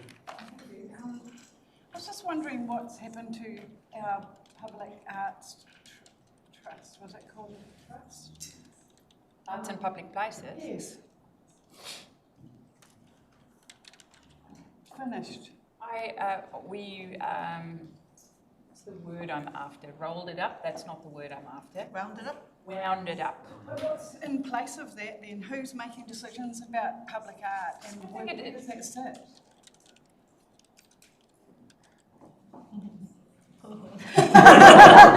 I'm looking at you. It was wound up 2 or 3 years ago. Yes, and because I don't think there was a job for it anymore as such, and so it was quite a complex process to wind it up. It's not straightforward when there are trustees, and also the people that served on it before us, most of them were ready to step away as well. So I think, I don't see a massive gap there, but it could be filled by something else. And Penny, feel free to share thoughts as well, but my understanding is that we do receive an inquiry about a piece of art in a public place that we will assess it based on location, height, and go through due process as a council. So it's more of a receiver of a request rather than a collective drive at this point. Councillor Foster? Same page, the 1,000-year bridge, now that it's come over to livable communities, does that mean that the rest of the artwork that needs to be put on there, is that going to be coming out of the livable communities budget, or how is that going to work, and how is that going to help expedite the opening of it? So yes, so the 1,000-year bridge has come across to livable communities, and we will have to reprioritise to make sure it's open with that appropriate artwork in place. We're still working through the details of that in terms of costings and how that will look. But yes, so we're in process and motivated to get it opened. So. In addition to that, there was a hui on-site on Friday last week, and a discussion between the artist, Ngāpuhi and council about how some of this can be moved along. Thank you. Councillor Parada. I am on page 23. Yep. As a playwright myself, I get really excited about it, and I know that Te Tairāwhiti in particular is a place full of stories and full of really a lot of potential for more stories to be told, be developed, and be shown at really amazing facilities like the War Memorial Theatre. Anyway, the thing I was just questioning was, do we not have money to get them a new projector? Is it expensive? Oh yeah, through the chair, the projector for the War Memorial Theatre is a really complex, high-spec one, so that really big needs to happen. And it's been there since 2014, and the one at the Wilsonfield Theatre is the ex-projector that was in this room. And so they've both come to the end of their lives, and they are capital renewals. And so we're just working through costings for those. The one at the War Memorial Theatre is around 50. Yeah, 50. You know, that's a really high-spec theatre that was to enable, you know, the best shows to come here with really complex tech writers. The Lawsonfield one's just sort of an average for a building type cost. Yeah, but yeah, there's no capital. Capital renewal for those two items.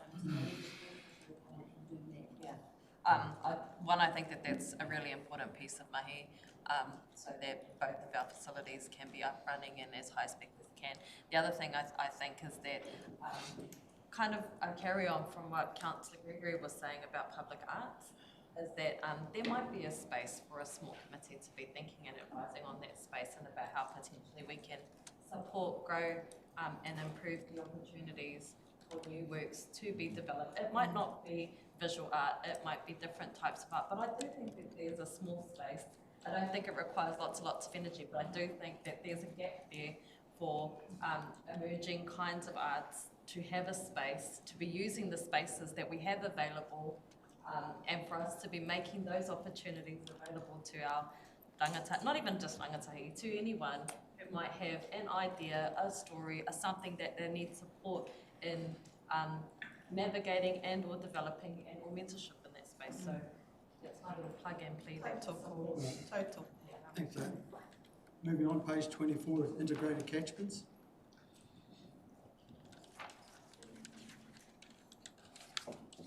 Page, sorry? 24. Oh.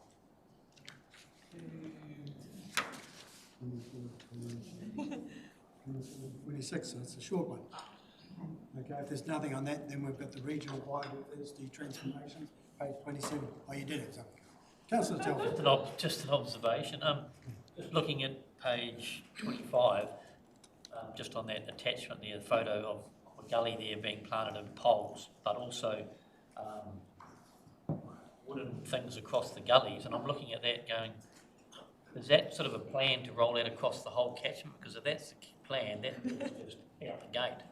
So I'm wondering what it is, because that gully there is nothing compared to what some of the gullies are, and if that's as close as they are, the cost is, so I'm just trying to find the justification in that. Is that what's being looked at rolling out across the whole region? Because we're doing these little bespoke things in one place, but we'll be looking at whole of region fixes. Photos that we've got too. I'm looking at the top photo with the poles planted in the gully, and then these wooden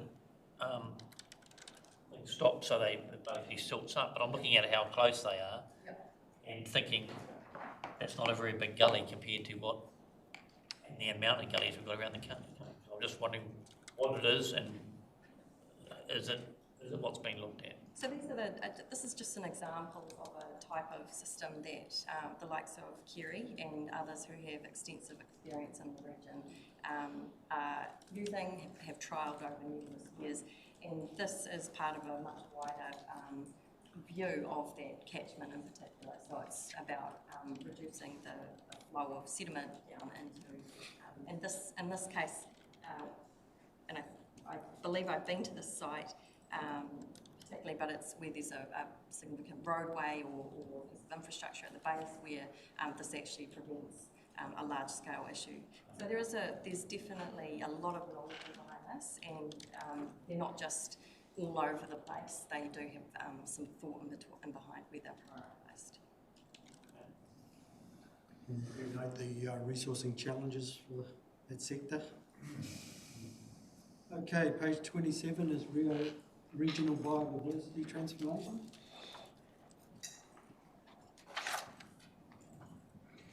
Any questions on that section?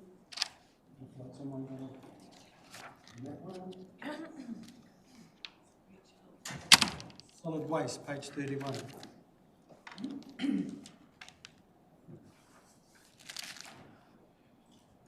Councillor Gregory. Thank you. I came across a new issue recently. Someone who lives in town told me they've seen a lot of syringes, functional syringes on the footpaths and things. She found 3. Apparently it's for meth. It's an easier way to get that into the system. And she just had difficulty about what to do with these syringes. You shouldn't touch them. I just wondered, is this something that council's noticing, and what is the best thing to do when you come across these?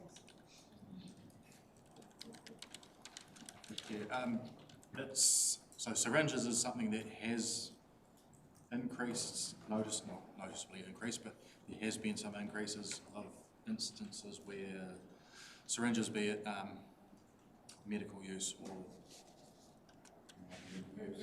recreational use, have been around.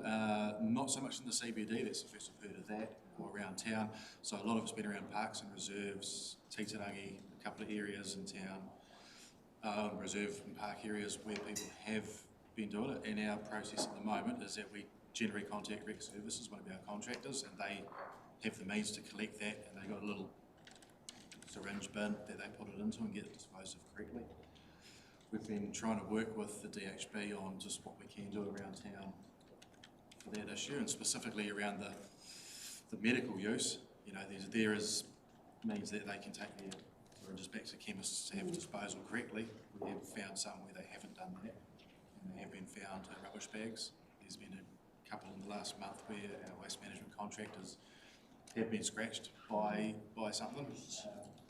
So they're following their process, going through again to the doctors and things like that, and getting that sorted. But yeah, for the recreational use, we're relying on rec services at the moment and just seeing what we can do to help that process. So people should ring the council. Thank you. Is that Councillor Foster? Yeah, thank you. Last week we had that presentation from Gavin and everyone who had been down and saw the different solid waste disposals and recycling units and everything. And one question that I didn't come up and I was going to ask, I forgot, is that do all those areas that they visited, do they all have wheelie bins? Are they all, you know, is that the direction they've all gone in, having wheelie bins? What's they say, travelling around the I country? think it was, yeah. Yes. Yes. Okay, cool. Okay, thank you. I actually don't think wheelie bins work myself, but anyway. The Waiapu, page 32, the Waiapu landfill and the Te Araru Legacy landfill sites. So the Waiapu landfill is due to expire this June, which is only a couple of months away. But you're looking to extend the consent. Just wondering what comms are being circulated in Victoria, in and around Victoria about that, and also for the Te Araru Legacy landfill site. I know when the Te Araru Legacy landfill blew out in 2020, that caused major concern environmentally for the whānau, and we were told that there would be remediation, but there was a long time of not hearing anything about anything. And there's also the risk that it would blow out again with some of the significant weather events that we're having more often. So, and I haven't seen any comms about what the process is, what are the things that we can do to mitigate any concerns that communities have in regards to landfills and the future of them.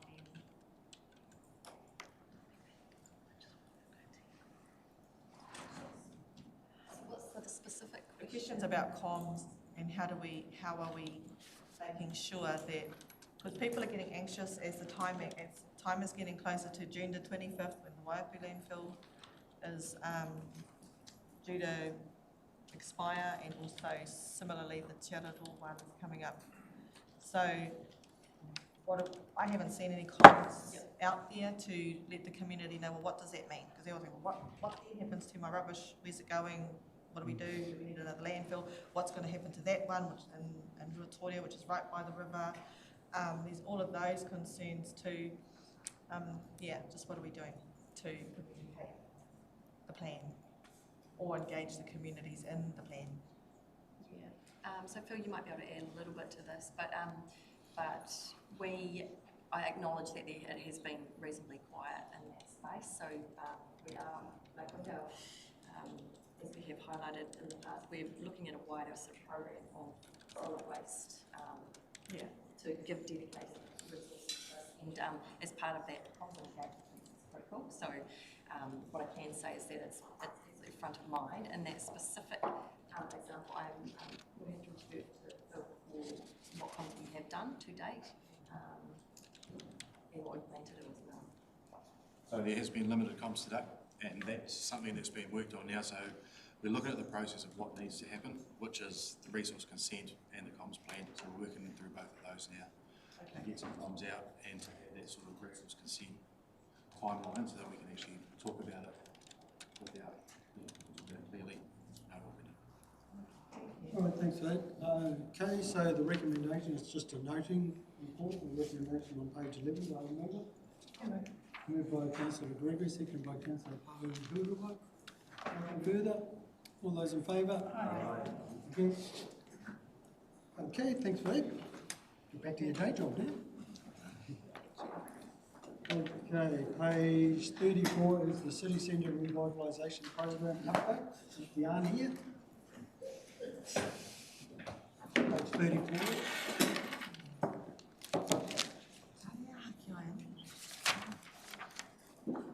Good morning, councillors. I'll take the paper as read, but I'd first like to introduce Deanne Sutherland. Deanne's been appointed as the program manager. I know you know her, but she's in a different role now. She's been appointed as the program manager. Absolutely the right person for the background in the Livable committees, and also her involvement in leadership in terms of the 2 Year 250 commemorations. So without further ado, I'll let Deanne talk more about the progress and context for the way in which we're progressing CBD revitalisation. Thank you, Anita. Kia ora koutou. So this report, with the final Catalyst document attached, was requested by councillors at the Trust Tairāwhiti Leaders Forum in February. I will take the report as read, but there's some key points to summarise. Council has acknowledged how important the city centre revitalisation mahi is, and as such the project was included in the 3-year plan, and as an important component of our city and region's recovery. The City Centre Revitalisation Program mahi is about starting this process and creating spaces that are vibrant, inclusive, safe and reflective of who we are in Tairāwhiti. The Trust Tairāwhiti are leading the Catalyst projects, and it's designed to create high impact and timely and create visible change. The Trust are delivering this in partnership with Council Rongwhakata, and Rongwhakata bring deep insight into how that vitality for this area will look and feel. So we're really excited to be working closely in partnership as a collective. Working with the Trust, we're committed to getting this engagement right, which will be critical, especially after what we've experienced and learned from the Grey Street Initiative. So it's significant engagement has been undertaken to date and will continue throughout the process. The revitalisation project will give life to the strategies that Council's already approved, such as the Urban Development Strategy and the Future Development Strategy. And as you're aware, the TRMP Master Plan is currently underway. This paper focuses primarily on providing the Catalyst update, and from here, Rongwhakata will be leading the entities through a kawa process to identify vision, roles, responsibilities to apply ourselves for delivering those early win projects. But it's safe to assume that those projects that sit on council reserve land or council streets, council will have a leadership role with those. There are further work streams that are also underway as they relate to the levels of service in the city centre and the longer term economic stimulus that we know is required for the city centre to ensure that it's a place where people choose to do business, live, work and play, and to make it safe and accessible for our community. Encouraging and enabling living in the city centre is what's going to be really critical, and we have a key account manager role that is new to council who has a pivotal role in helping drive that, and we'll be working really closely together on achieving those outcomes. The success of the initiatives that are outlined in the report is relying on strong relationships with others and partnership agencies playing critical roles, and I just want to acknowledge Manaaki Tairāwhiti with their work with homelessness, the Chamber of Commerce and their members, and also the increased role that they anticipate having with representing retailers, and council staff who've done a lot of work in refostering and growing that relationship to the point where we will be entering an MOU for aspirations in that space. Also working closely with the police and acknowledging the role that CCTV has alongside our Māori wardens and council having visibility in the precinct to ensure that there is that feeling of safety for our community that needs to be aligned with practical measures as well as CCTV, but also lighting improvements and enhancements, and creating places where people want to go, which through natural visual surveillance in itself will create a feeling of improved safety in the city centre. Also imperative that we work really closely with the disability groups, our arts community groups, working with youth. And my final comment would just be to say that I'd love to invite councillors on Hikoi in the city centre to see at place what these initiatives look like.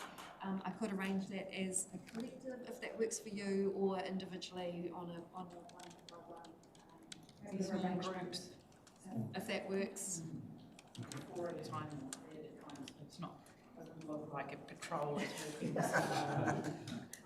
Like this. Open to any questions? All right, thanks for that. Councillor Foster. Yeah, thank you. Yeah, I've been involved with this kind of nearly right from the start, and I just want to congratulate all those involved, and the input from the public. A lot of the meetings, there's probably been more people attend those that I've seen ever, actually. So the interest is so high, and what the urban designers that have come up with, I think is absolutely incredible. It's awesome, and the way it's staged and everything like that is just it's fit for purpose, and it's not hugely cost inhibitive either. So, and this is a way that can totally transform the city.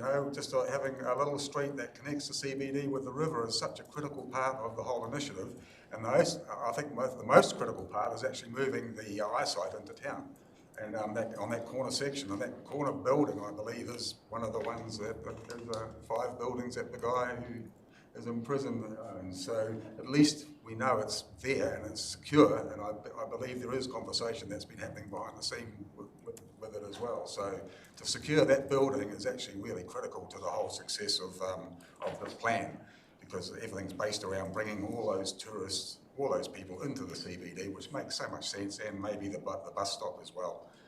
So for me, when I see all these different plans and I've got to declare an interest as well, of course, because I'm right there. But making it family friendly is so critical to the future of it. We've got to have inner city living, but we've got to make sure that families and children have activity to do in there. And with that new park by the old police station being done up, and Hopipi Park and the playground down on the riverbank and the widened footpath, it's unbelievable. It's awesome. It's fantastic. So congratulations to all. My question is that a key part of all this is the developers in the CBD to do what they want to do with their buildings to get it compliant for accommodation and all that kind of stuff. So we need to be working really closely with those developers, and there's only a few that are key ones for the CBD. Working closely with them, how we can encourage them to be able to do what they want to do. Because I know some of them in particular itching to buy some of those buildings that are hamstrung. We've got government issues and everything, other issues, but we've got to try and unlock all those to make this successful as well. So congratulations to all. Thank you. Just on that, so one of the key components in relationships has been with the Chamber of Commerce, and linking that into the role established with the key account manager, who is working with those businesses to help facilitate and support consent processes, and that has been a priority, and you would have seen that in terms of the invitation from the Chamber of Commerce in terms of some of those resource consent workshops with businesses. So it's about building understanding about process and then supporting them through that process, so it makes it look like Taira Whiti is open for business. Okay, Councillor Thompson. In this report it mentions Trust Taira Whiti is the lead for this project. Have you guys got clear what resource each trust brings and council brings and specific roles identified, so you're not overlapping? Are you meeting up, actually working together, so you're not overlapping what they might be doing and what you guys might be doing? Yes, weekly. As a project control group representing the entities, also this work that Ronald Carter has kindly offered to take us through around the visioning and roles and responsibilities will be really critical for that. We're also very clear as individual entities that we have our own governance structures and decision makers. as well as where resources come from. So we need to be very clear, obviously, where council is spending money, that there is a council decision-making role in that. So that clarity is there, but is also being further developed. Just it says council's committed 2.5, potentially another 500 for footpaths with Whakakotahi. Is there a commitment from the trust of some money towards this, or? Through the Chair, I'm not aware of what that dollar figure looks like, but I do know that there is substantial commitment and support for the work that has been undertaken and the recommendations that have been made in the report by the trust. That's agreed. Thank you. Great report, very exciting time.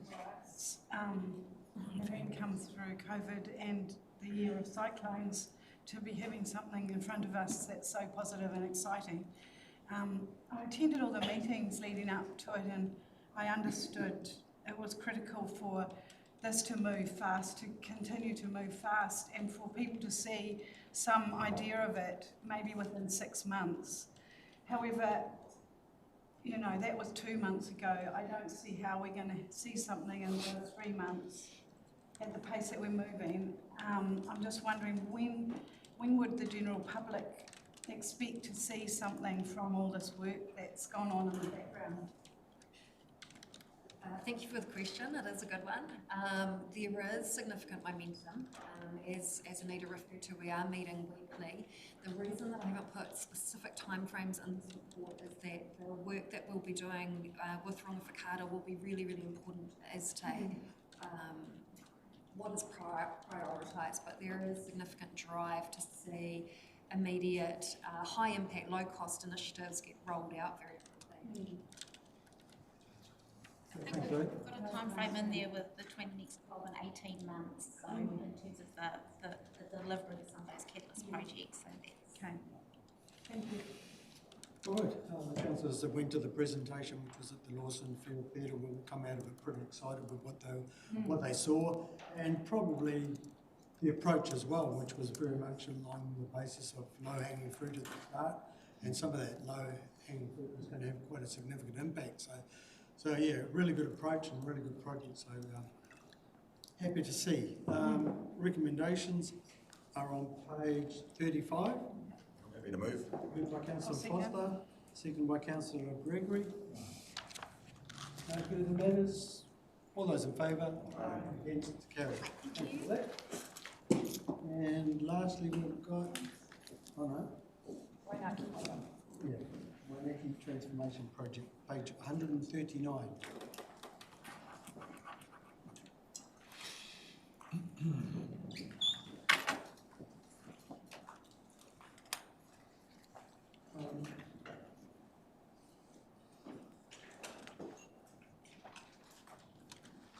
And it's just a noting report, but yeah, any updates? Morning, so happy for you to take the report as read, no further updates at this time. Good. Anyone? Yeah. Councillor Order. Yeah, I really enjoyed the report, thank you. And the consultants' comments were, I thought, very valuable.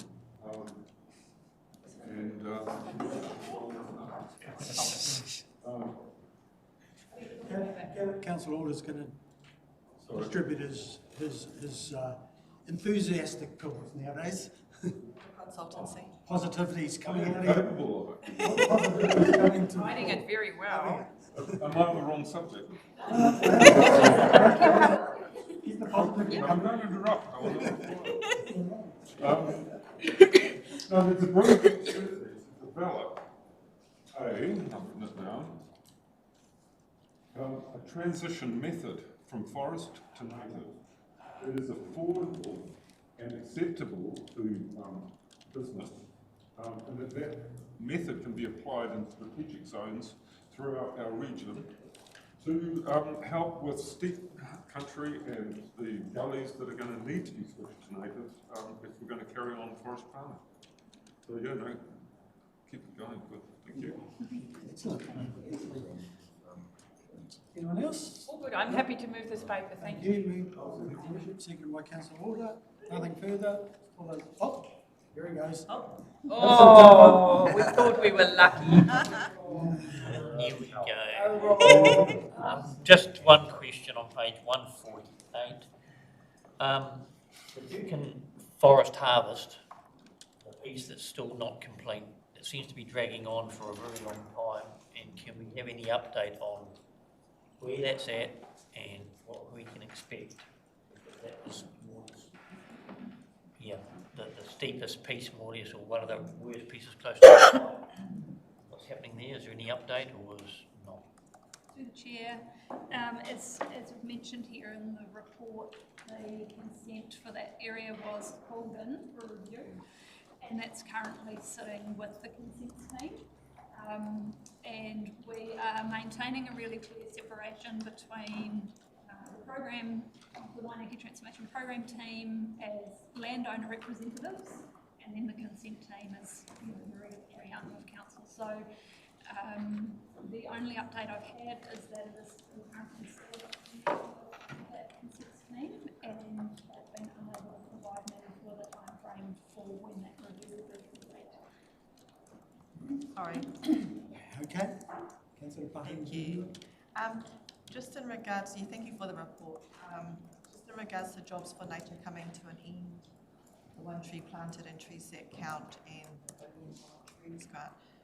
It's a concern that if the money, what happens, like pest control and things like that, that's all going to go backwards if there's no funding to keep those staff on.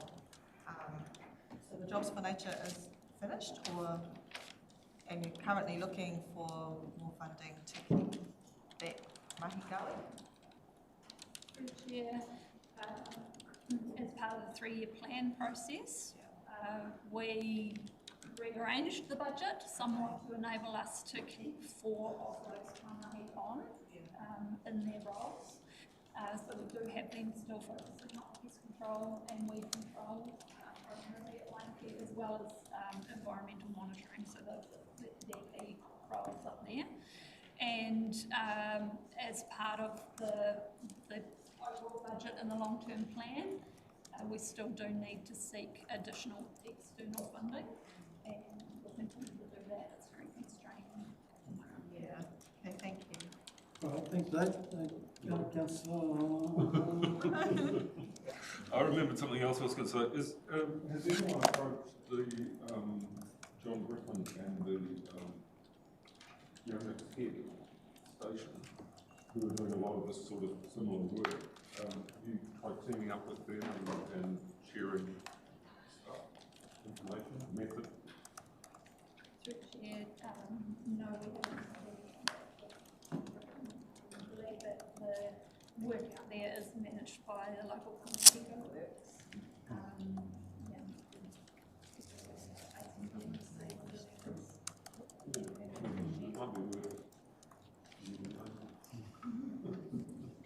Needs to always have going to a discussion.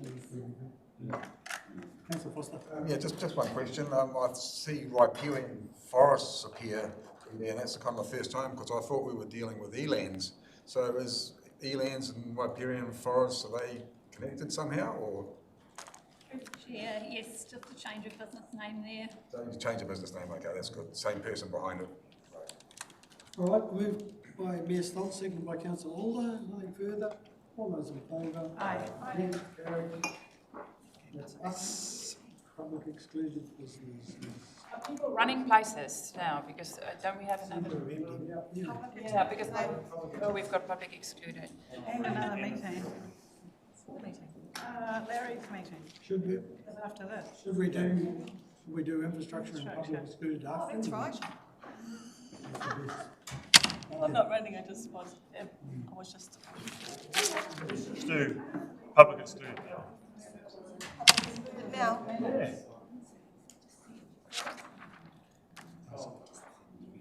Depends on whatever you. We're moving into public. Whatever you got, you decide as the chair. Public excluded. Second. I'll second. I forgot about the other option. The infrastructure meeting. And we've got apologies from Councillor Leah.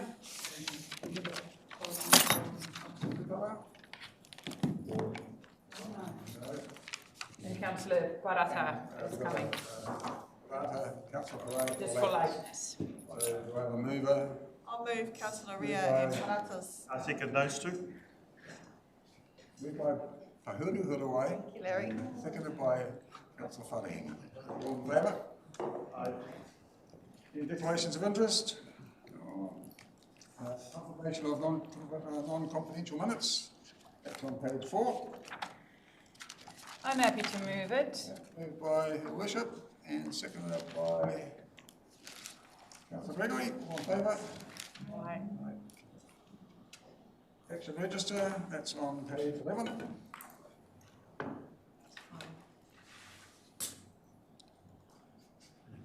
Anything there that anyone wants to?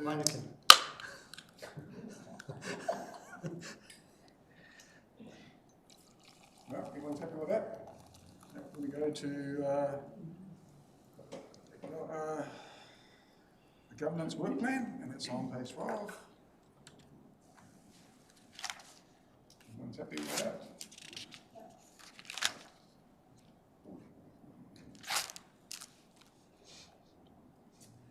We've got no leave of absence, we've got no acknowledgements and tributes, public input or implications, extraordinary business, notice of motion, adjourned business. None of that. So we'll go straight to page 14 for the infrastructure update. And welcome Tim and Joss. Morena. Kia ora koutou everyone. Very happy to present this to you today. A few highlights I thought I'd raise with you, cracking off with, firstly take all of these as read and we'll go through those sections I hope. We're kicking off with engagement that our team has undertaken over the last 6 months, right through our region. And this is part of our ongoing commitment to engage with our communities and is forming part of a rolling program of the so we're really happy to be through that. At the same time, in parallel to that, but closely connected, is reducing our outstanding RFSs for above 2,000 post-Gabrielle, now under 100, so we can actually respond far more better with our customer base and their complaints. Doesn't mean it's good news for everyone, but it does mean people can feel they're being heard a bit more effectively. So the team is finally getting on top of that, so I appreciate all the support from everyone helping us with that. A few other highlights down the list include the purchase of some concrete line steel pipe at a very reduced rate. That acts as resilience for our water system. That's down the line of it. Also an update on street lights, where that's sitting. Hopefully you're seeing the changes. And a piece on City Bridge clearing. It's right down near the end of today's report.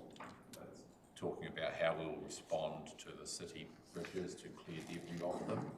And but starting at the top, just asking, going on to lands, rivers and coastal. We'll do it in segments. We'll start off with land, rivers and coastal, and it starts on page 18. 18, yeah. And we'll just do each segment at a time and go through that. So we assume that's read and welcome any questions on that.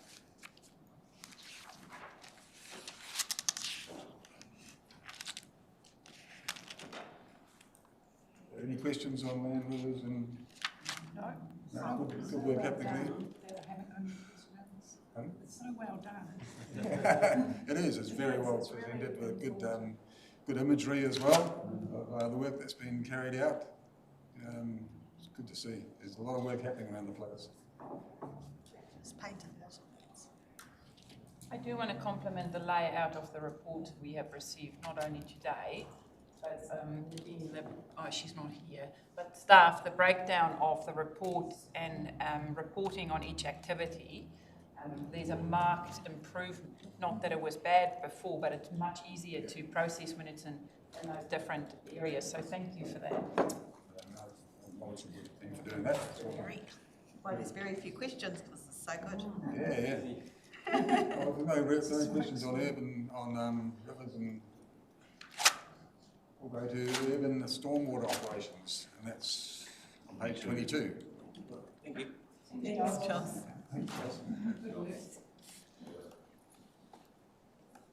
Welcome, Leo.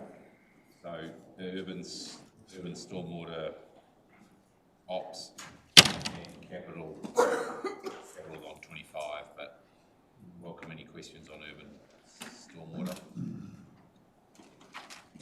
A lot of work's been happening there, it looks like. No questions. I've got no questions either. None either. No. Everyone's pretty quiet. No questions. Mr. Chair. Oh, Councillor Faina. Thank you very much, Mr. Chair. I've got a tricky question just in regards to classification. It's about the kōpua whakapata, and it kind of has this dual. It's one of the few. Oh, actually, I think it's the only stream. I know there's one over in Algon that has this kind of dual heritage, historic, stream awa acknowledgement, but also functional drain kind of operation as well. And for me, a lot of it kind of falls into a gap of, man, is it kind of over here, is it kind of over there? Makes it really tricky for, because I live right next to it, makes it really tricky for even me as a deputy mayor to kind of help my my neighbours, our Ngāti Onioni whanaungas, all of those kinds of things. So, what would be the best way in order for our community to be able to engage in that space? Because this is what tends to happen, is that you'll talk to someone that's maybe doing planting stuff, and they'll be like, oh, that's part of drain, or that's part of this, or that's part of that. So it's one of those really tricky parts of the classification, I guess, of the kōpua whakapata. Yeah, I'll kick off and welcome Leo to add anything. We generally dealing, from our perspective, with the conveyance of water away. So we're looking at our discipline's looking at the mechanics of the river, less so than the riparian freshwater stuff, which is water shells. But if confusion is the right word, Councillor, I'm not, but that's shared amongst all our communities who expect the freshwater team to be the same as so there's an element there where we have to understand that and be a conduit for those questions and queries as well. But those aren't our actual responsibilities. Ours is getting stormwater where we would prefer it to be. And I don't know, Leo might add something there, but that's our role. I think within the time that I've been here, there's been a lot of work put into working collaboratively in that space to understand what's going on in the freshwater space and making sure that there's synergies between the two intents in regards to maintaining that area and taking it positively forward.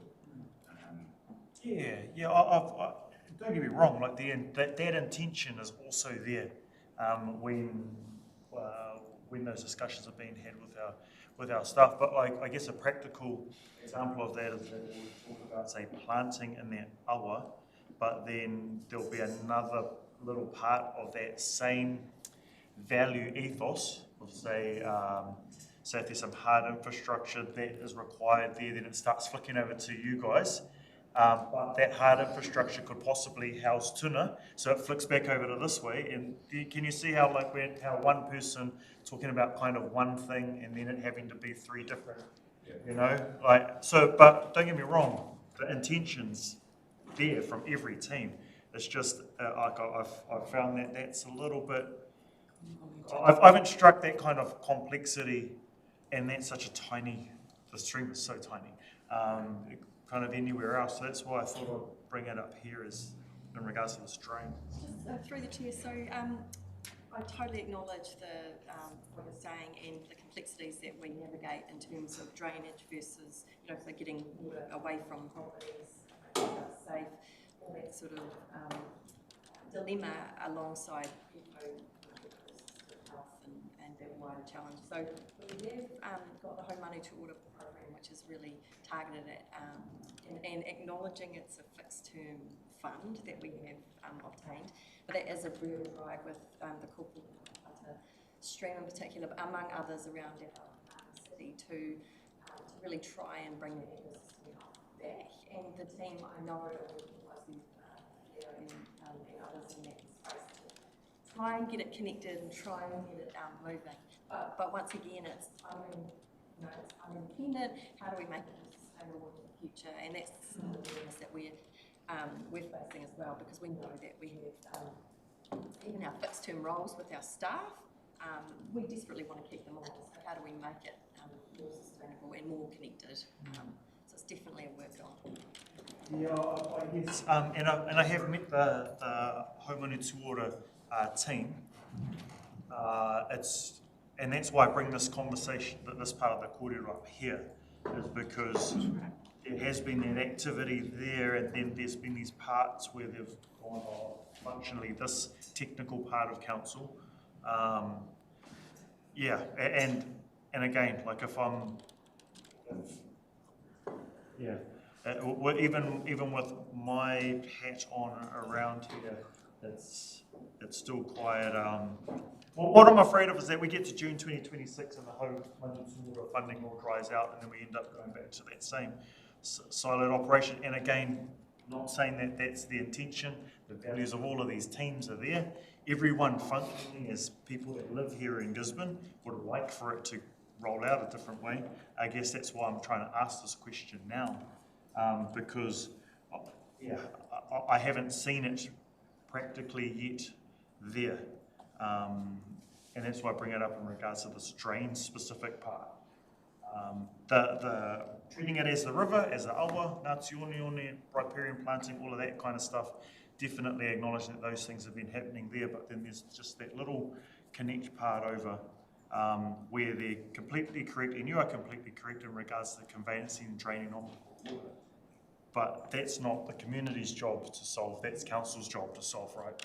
And I don't think it's quite really there in terms of solutions just yet. So, Acknowledged. Any other questions relating to urban stormwater operations? If not, we'll go to urban stormwater, which is 25. And that encompasses drainwise and renewals.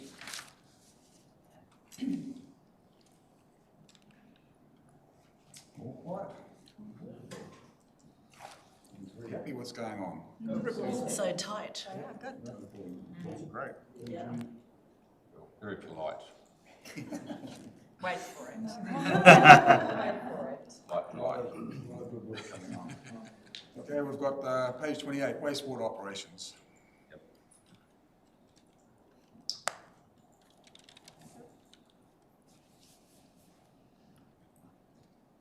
Probably the same question I ask every meeting is just around the tertiary filters. Are we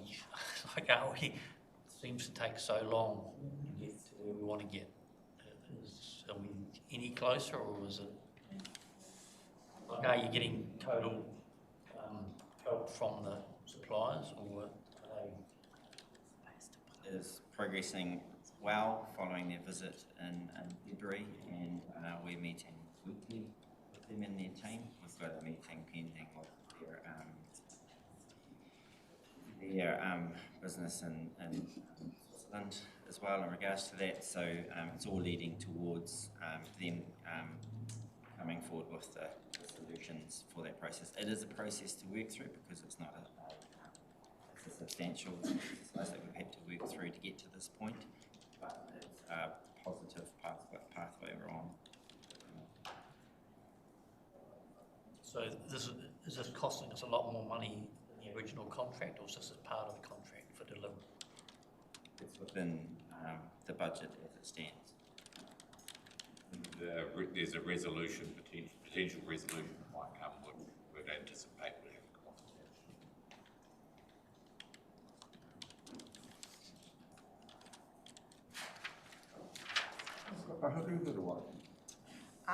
Thank you, Chair. Just picking up on Councillor Ria's point yesterday around the use of waikino and changing that to parakino to align with the waste, the other things we use, waste, the word we use for waste is para. So just changing that one to parawai instead of waikino. For consistency. Yeah, consistency across your reports, but it's a great report. Right, well, the next one is on page 32, and it's just wastewater. Infrastructure. Councillor Lanston. Yeah, page 34, Tolaga Bay septic site. I'm not up to date with what that was. Was that a camper van disposal site, or what is that? Septic site. That's a project to establish a septic site between Tolaga Bay and Tukumari Bay to give effective service to those communities for their septic tank waste treatment. Septic tanks. So extracted by lorry and dumped there. Yeah. Right. So it's a sizable. You can see it's $750,000. It's a sizable project for there, and we've got support from the local community who, you know, in the NIMBY world we live in, they've been supportive of this. Very difficult to find a suitable location. Teams managed to do that, negotiate purchase and all of those things. It's suitably distant from any residents and all the rest. It did remind me of an issue, actually. We've got the Tolaga Bay toilets there, which were established a while ago, and when they were established with quite a substantial septic field.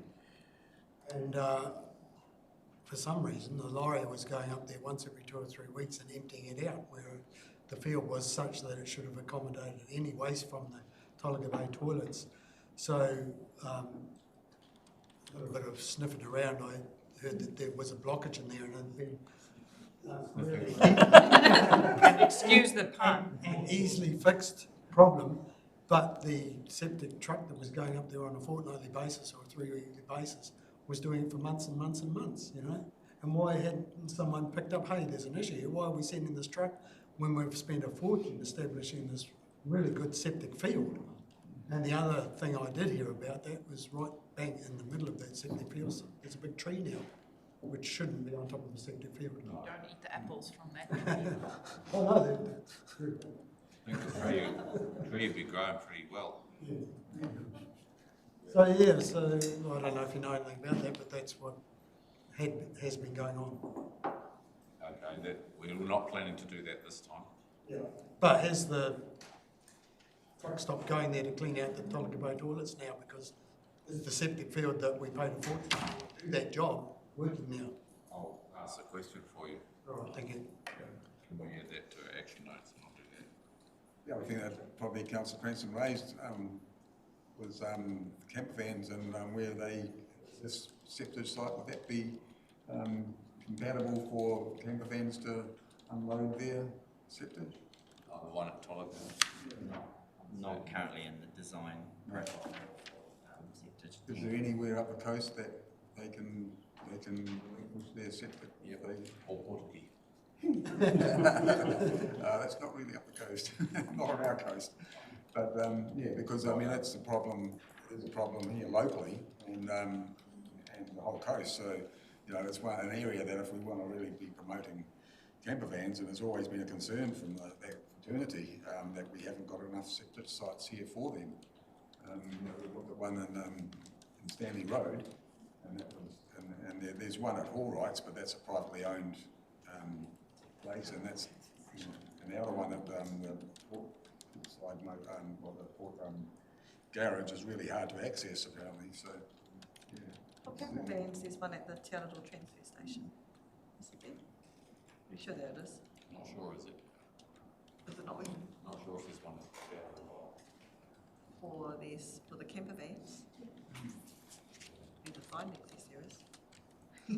By the transfer station. Okay, right. All right, well, done that. We'll move on to the next, and that is water supply. It's on page 35. That's water supply operations report.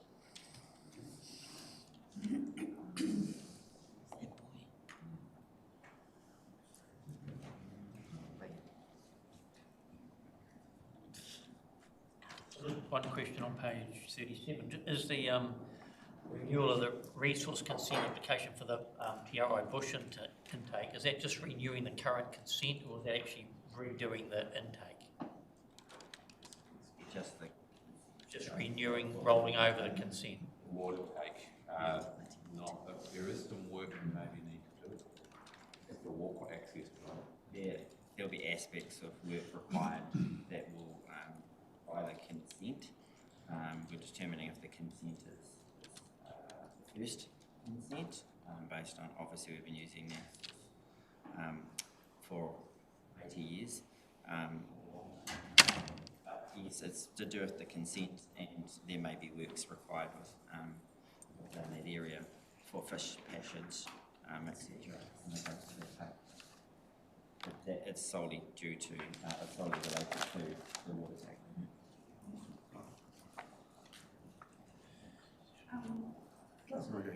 Why did Napier not want those pipes?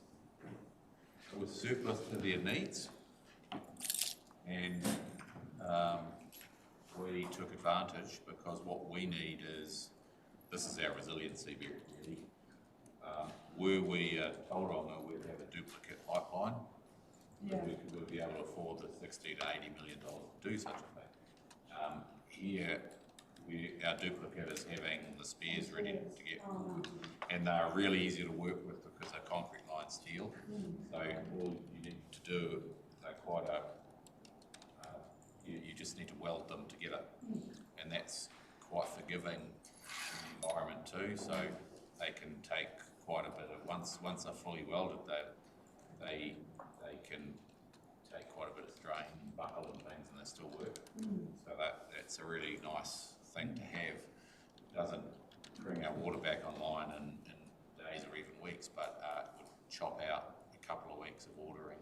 That's not even made in the country, that particular pipe anymore. So you're at 6 weeks on the water to get anything here. We'll be able to drag it onto the site immediately after. That's a good comfort measure. And to those of you familiar with Waingake reservoirs, you know there could easily be a failure at any point in the pipeline, which means you do need a fair distance of pipe for an alternate route between two different parts. So that's why it's quite handy sitting there waiting. Good job, thank you. I was meaning to thank Napier, but I'm a bit weary about how sensitive it is for them. So I've talked to them about that. Like, in terms of if you did a public post about it, would it be something they liked? Look at us winning. All right, any more questions on the operations side of water supply? If not, we'll go to the infrastructure report of water supply, and that's on page 39.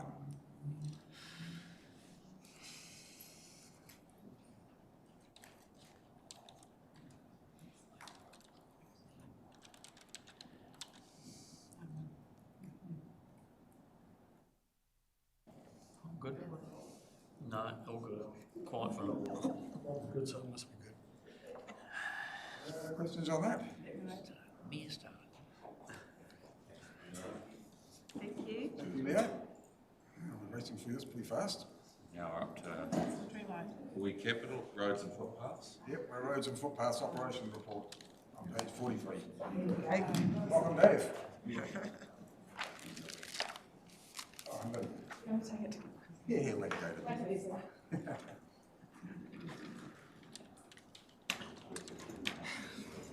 Councillor Faringa. Thank you very much, Mr. Chair. Thank you for the report.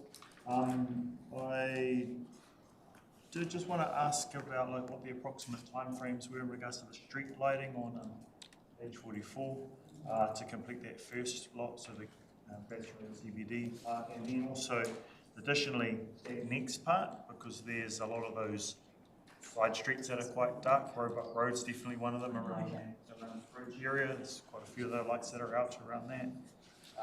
Maybe just kind of approximate timeline in regards to completion of that first and second part, and then I have an additional thing after that, Mr. Chair.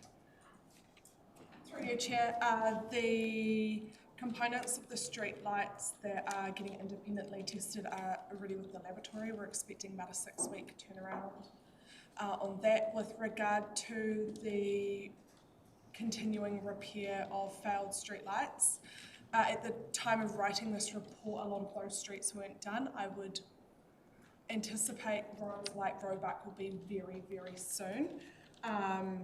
The program is ongoing. We're targeting to be finished by end of May. Awesome. And just the second part was in regards to the, it's on page 45, under Rose's K, it said that the defective lights had gone to the previous supplier. I did just want to just note for the public record that all communications have halted from that, and that's still the case. They've stopped talking to us. So, you know, like we received a lot of strong community criticism in regards to these streetlights.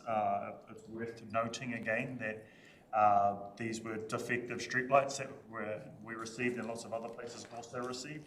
And I think it's also worth noting that they've, after sending those defective streetlights back to them, that they've officially just stopped talking to us, which seems like that they're just copping out, big fat cop out in my opinion. Thank you very much for the money. Thank you. You're getting really good at my name, Larry. It's cool. Just supplementary to Josh's question about streetlights, because Councillor Gregory and I were asked to trial the Antino app. Fix it, yeah, the new Fix It app. And I put in a RFS on that on the 18th of the 2nd about, I mean, there's not a lot of streetlights in Wharekahika, so when they go out, we notice, right? There's like 2, and they haven't been, they've been like just really annoying. They flash, they're pulsing. So that was back in February. I don't know when it's going to be fixed. I haven't been notified of when they'll be fixed. And yeah, can you give me any idea when we use this thing? Because the point was to use this and see if it's an improvement on the Fix It app.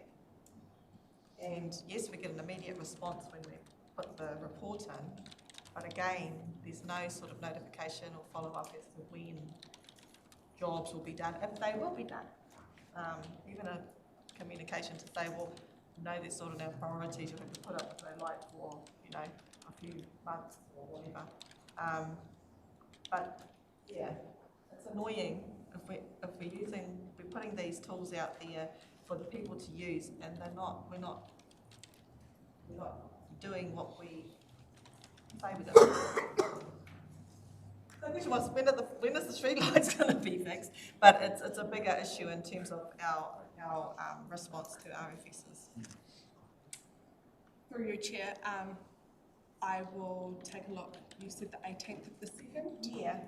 I will take a look at the process and ensure that that's made its way through, and we'll get a response to you on that RFS. I do get responses immediately from our frontline staff who obviously respond to these things, but it's what the next step on from there that we're holding down. Thanks.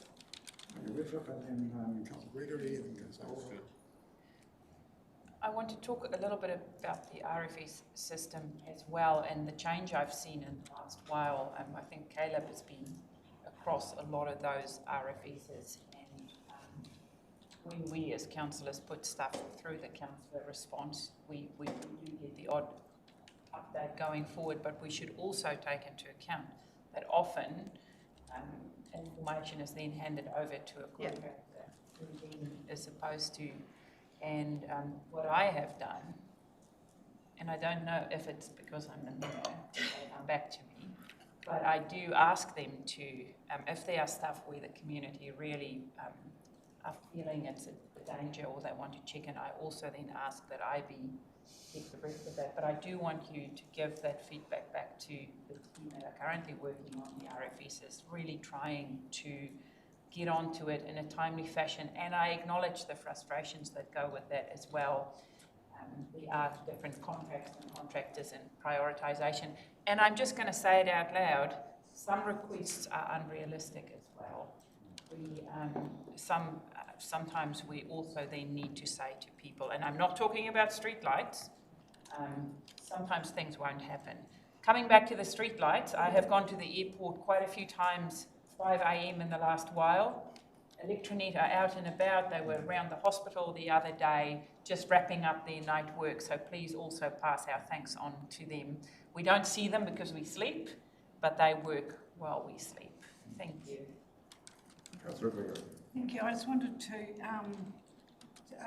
give a bit of shout out for that new Antenno app. For me, it's worked extremely well, almost 100%, except for a small confusion with my last one. It's really, really useful and really good, and I recommend sharing it with anyone who wants to communicate with council, because it pinpoints where you are, and I've had response every time. So I just wanted to say that. Councillor thank you, Chair. Yeah, thanks for the report, Tim. It's, as usual, got a lot of nice detail. You can see the dollars, the green lights, the orange lights. And it helps us become familiar, I think, with dollar values and stuff, which is very helpful. Just on the street light thing, am I right in thinking that the street lights were part of a council procurement initiative, inter-council procurement initiative? And which organisation was it that was up for it?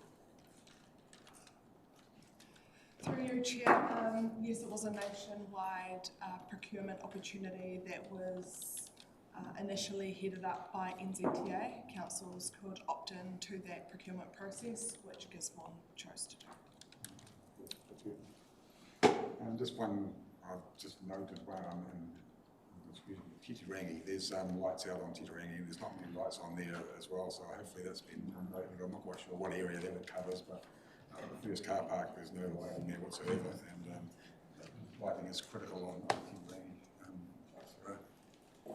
Can I just again take a speaking opportunity and remind councillors to use the councillor request and the RFS system to lodge their requests, because then it goes into the system and we can see how many complaints there are about one specific area as well. Okay, well, we'll go on to the infrastructure on roading and footpaths, and that is on. Sleepy Joe is good. Mr. Chair. Excuse me, can I just have a little crack? There's already been enough sorry. on the streetlights, but I just see there that we're working with NZTA about co-funding the street LED repair program.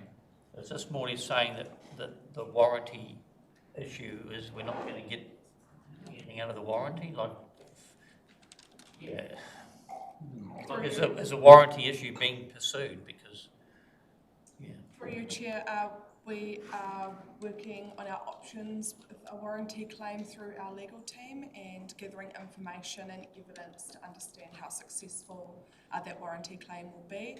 In the instance we are unsuccessful, or if that process takes a long period of time, we want to provide an insurance policy to ourselves and our community that it won't end up 100% ratepayer funded. So to do due diligence and to manage financial risk to council, our staff are working actively with NZTA to seek funding from them in the instance it ends up being council funded. And I also see that we're using as the streetlights have been pulled down on those roads and replaced with these new ones, we're looking at using the ones that are still going to repair. Is that actually worthwhile? Because it's the actual lights that are the problem. So we're going to reuse the ones that have been taken out that are still going and go to the cost of putting them up in another place to replace ones that aren't. Well, we're just deferring the inevitable that we're just going to be chasing our tail. Well, we because we've got a team working on this, it reduces the cost per item of replacing a bulb. And as an item, they're an expensive item. The challenge we're getting includes more than just the bulb itself, but also the cabling up to it. So we're taking the chance to replace all of those at the same time. It's a small cost, but it's a warranty issue as well. The type of cabling you have to your, so that leaves a bit of insight into the sort of legal challenges we're getting back from our vendors. So we think it's we're also cost constrained here. We can't buy new. We don't have budget for more. So the ones that are still working, we want to keep in play. Historically, we've had like decades and decades of sodium bulbs, and they're very reliable. But that's history now. I don't even know if we can still buy them, but and they use more electricity, of course. So all those elements that I thought you might want to add something else to you. Yeah, no, that's right. Just to follow up as well, most councils are involved with the roading efficiency group. So we've asked for a review of the streetlights across the country and just what the cost was. And there were some elements that led up to the original business case, and we just want to make sure that do we get them? And one of the simple things is when this program was run out, there was what they called an accelerated FAR of 85%. So council went into it, and everyone did. But what it did is it put a big demand on the market, and the market just couldn't keep up with it. So those are some of the discussions that we're having. It's been 4 years on, have we actually got the benefits of what the LED promised? And so that's what we asked the road efficiency group, which is councils and NZTA, to actually look. It was 5 years ago. What's this? Because a lot of other councils have got the same problems, and what's the cost of it? Yeah. But that's what warranties are supposed to be for, aren't they? They're on it. Okay. All right, no more questions on the operations. We'll go to the infrastructure roading, and that's on page 47.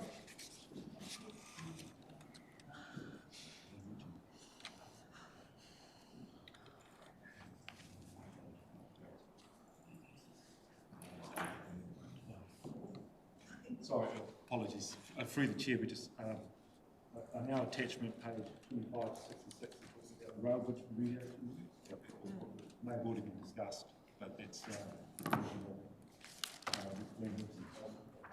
Okay. Let's hear it's incorrectly placed. It should have been in the LRC section. That's on page 55 there.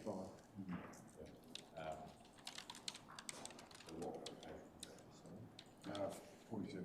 47, yeah. Infrastructure roads.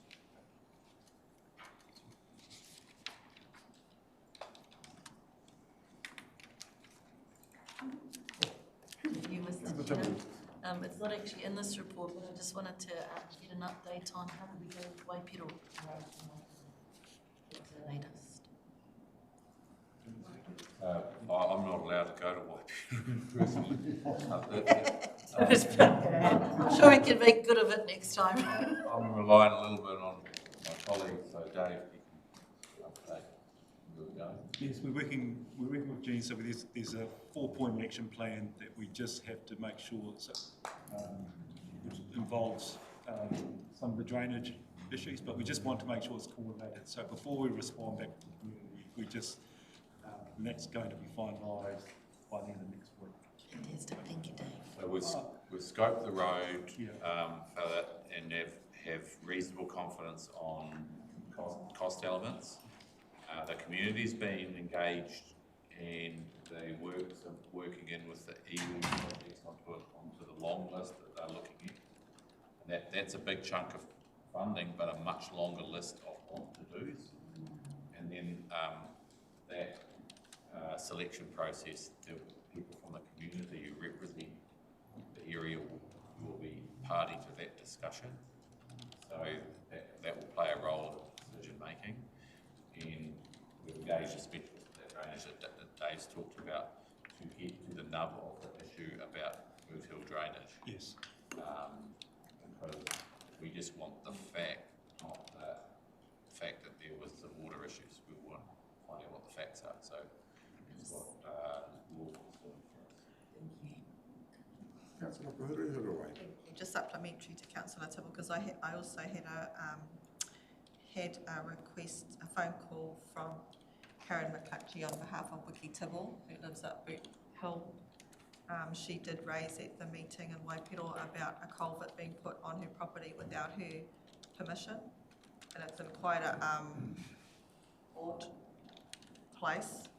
I'm waiting for, she's going to send some photos that I can put through to RFS for her. She's tried RFS and she's had multiple where she's had nothing done about it. So maybe while this is all going on, it will all be tidied up, or at least addressed for her.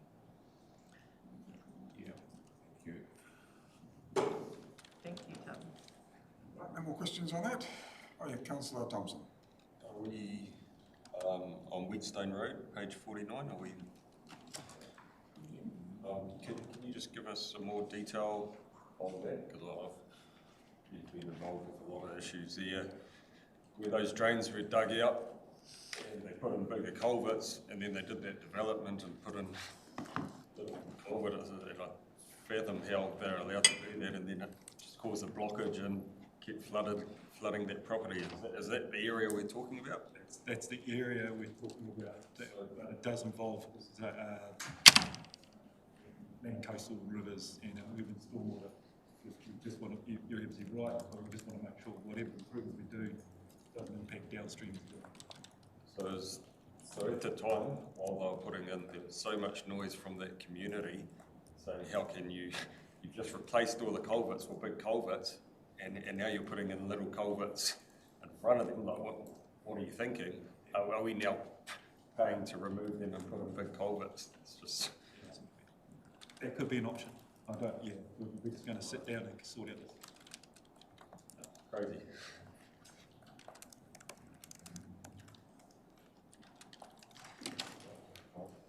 Any questions on Page 52 and the City Bridge Clearing Action Plan. Again, great to see that in place. And I know a lot of people living above the river there have flood anxiety, and I wonder if the fact that this plan is in place couldn't be publicised to give people knowledge that it's very likely to happen here. Provided this comes through this committee, we can publicise it, which is exactly why it's in here. Right. So Tim and I met with affected. Discuss it with them.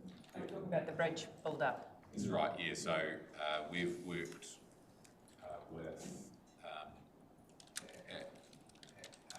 worked to basically build an approach, an action plan to when to enable the clearance of those city bridges.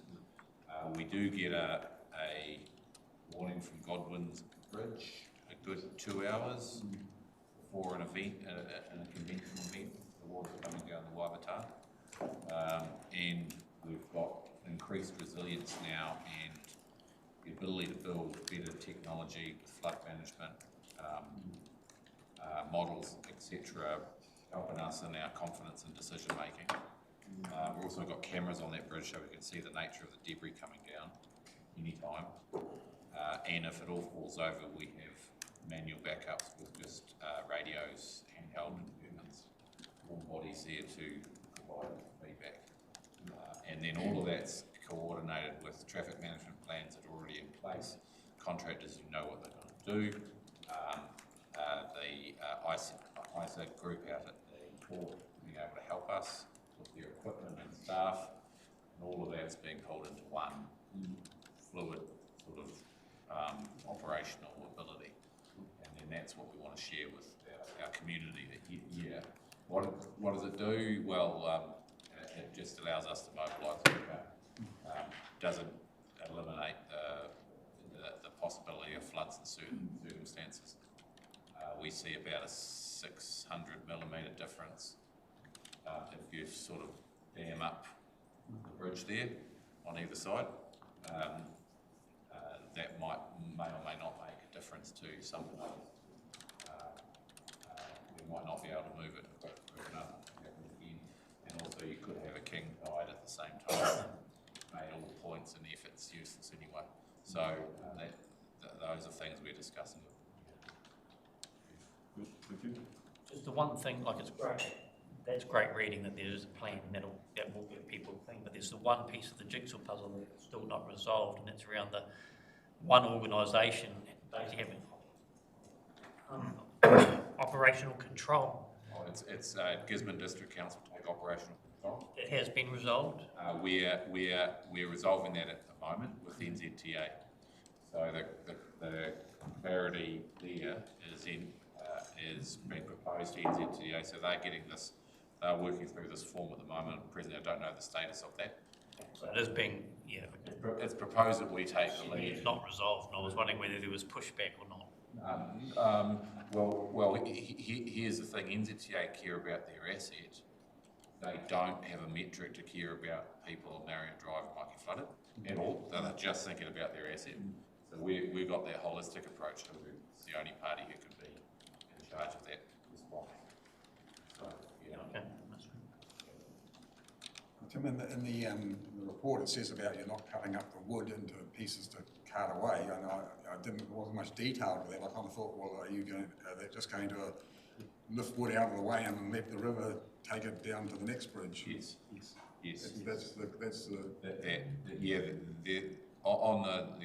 I managed to, my tenure only started over a year and a half ago, and we managed to have an event. Worship was there. 2 days after Tim started. It was quite nicely arranged, and we did get a lot of pointers from the public how things could work better, and appreciated those inputs. And you're still here. Good man, Tim. You should be a politician. However, you would turn the bridge into a skid, a log skid, rather than people concentrating on moving that debris down. It might sound like you're just setting up the next bridge, but the reality is you wouldn't be able to move things near as quick.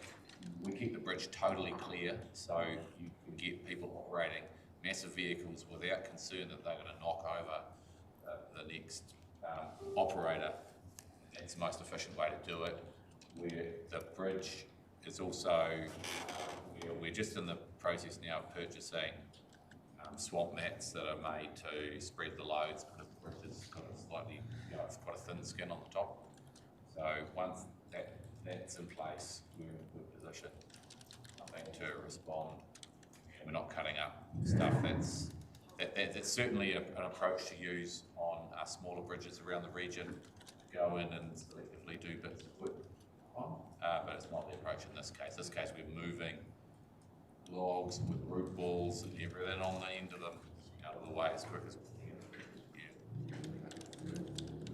can. More questions? It's as quick as you can. Yeah. Yes. Unfortunately, yes. Yeah, get it out the harbour. Clean it up there. Okay, no more questions on that? I'm happy to move the paper. I'll second it. Yes, by your worship, that's seconded by Councillor Tofa. All those in favour? Aye. Okay, and we've got the last page. Thanks, Libby. The last page is the trek update on page 58, which is not here like he normally is. Online. Online. Yeah. Oh, look at the background.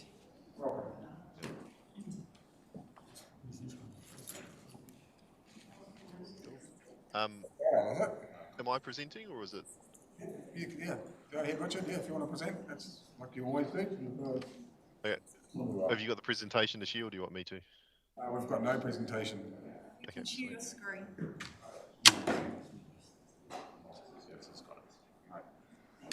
Start presenting.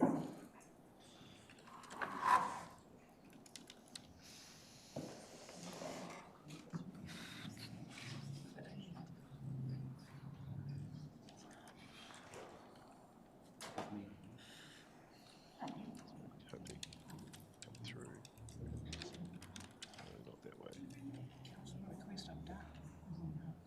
I do not understand that.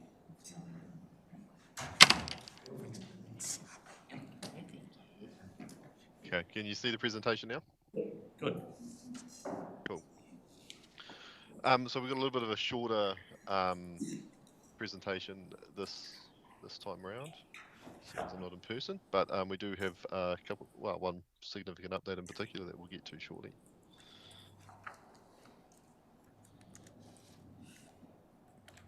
So yeah, work's progressing well across the network with a busy season. We've got 7 sites have been completed so far this year, brings us to 147 for Tairawhiti to date. We've also got a few that are in the process of just being closed out. So we're tracking quite well there. Larger progress projects at the moment, with the Mangawhini Hikuai replacements planning going well there, and the Rotatahi Nesbits. Yeah, and just our continued commitment to the local contractors. So just update on sites. So we've got 14 sites active as of a couple of weeks ago. So most of these will be closed out sort of by the middle of the year, with the sort of hot spots of work continuing on Otoko Hill, with a couple more sites to be opened up yet there.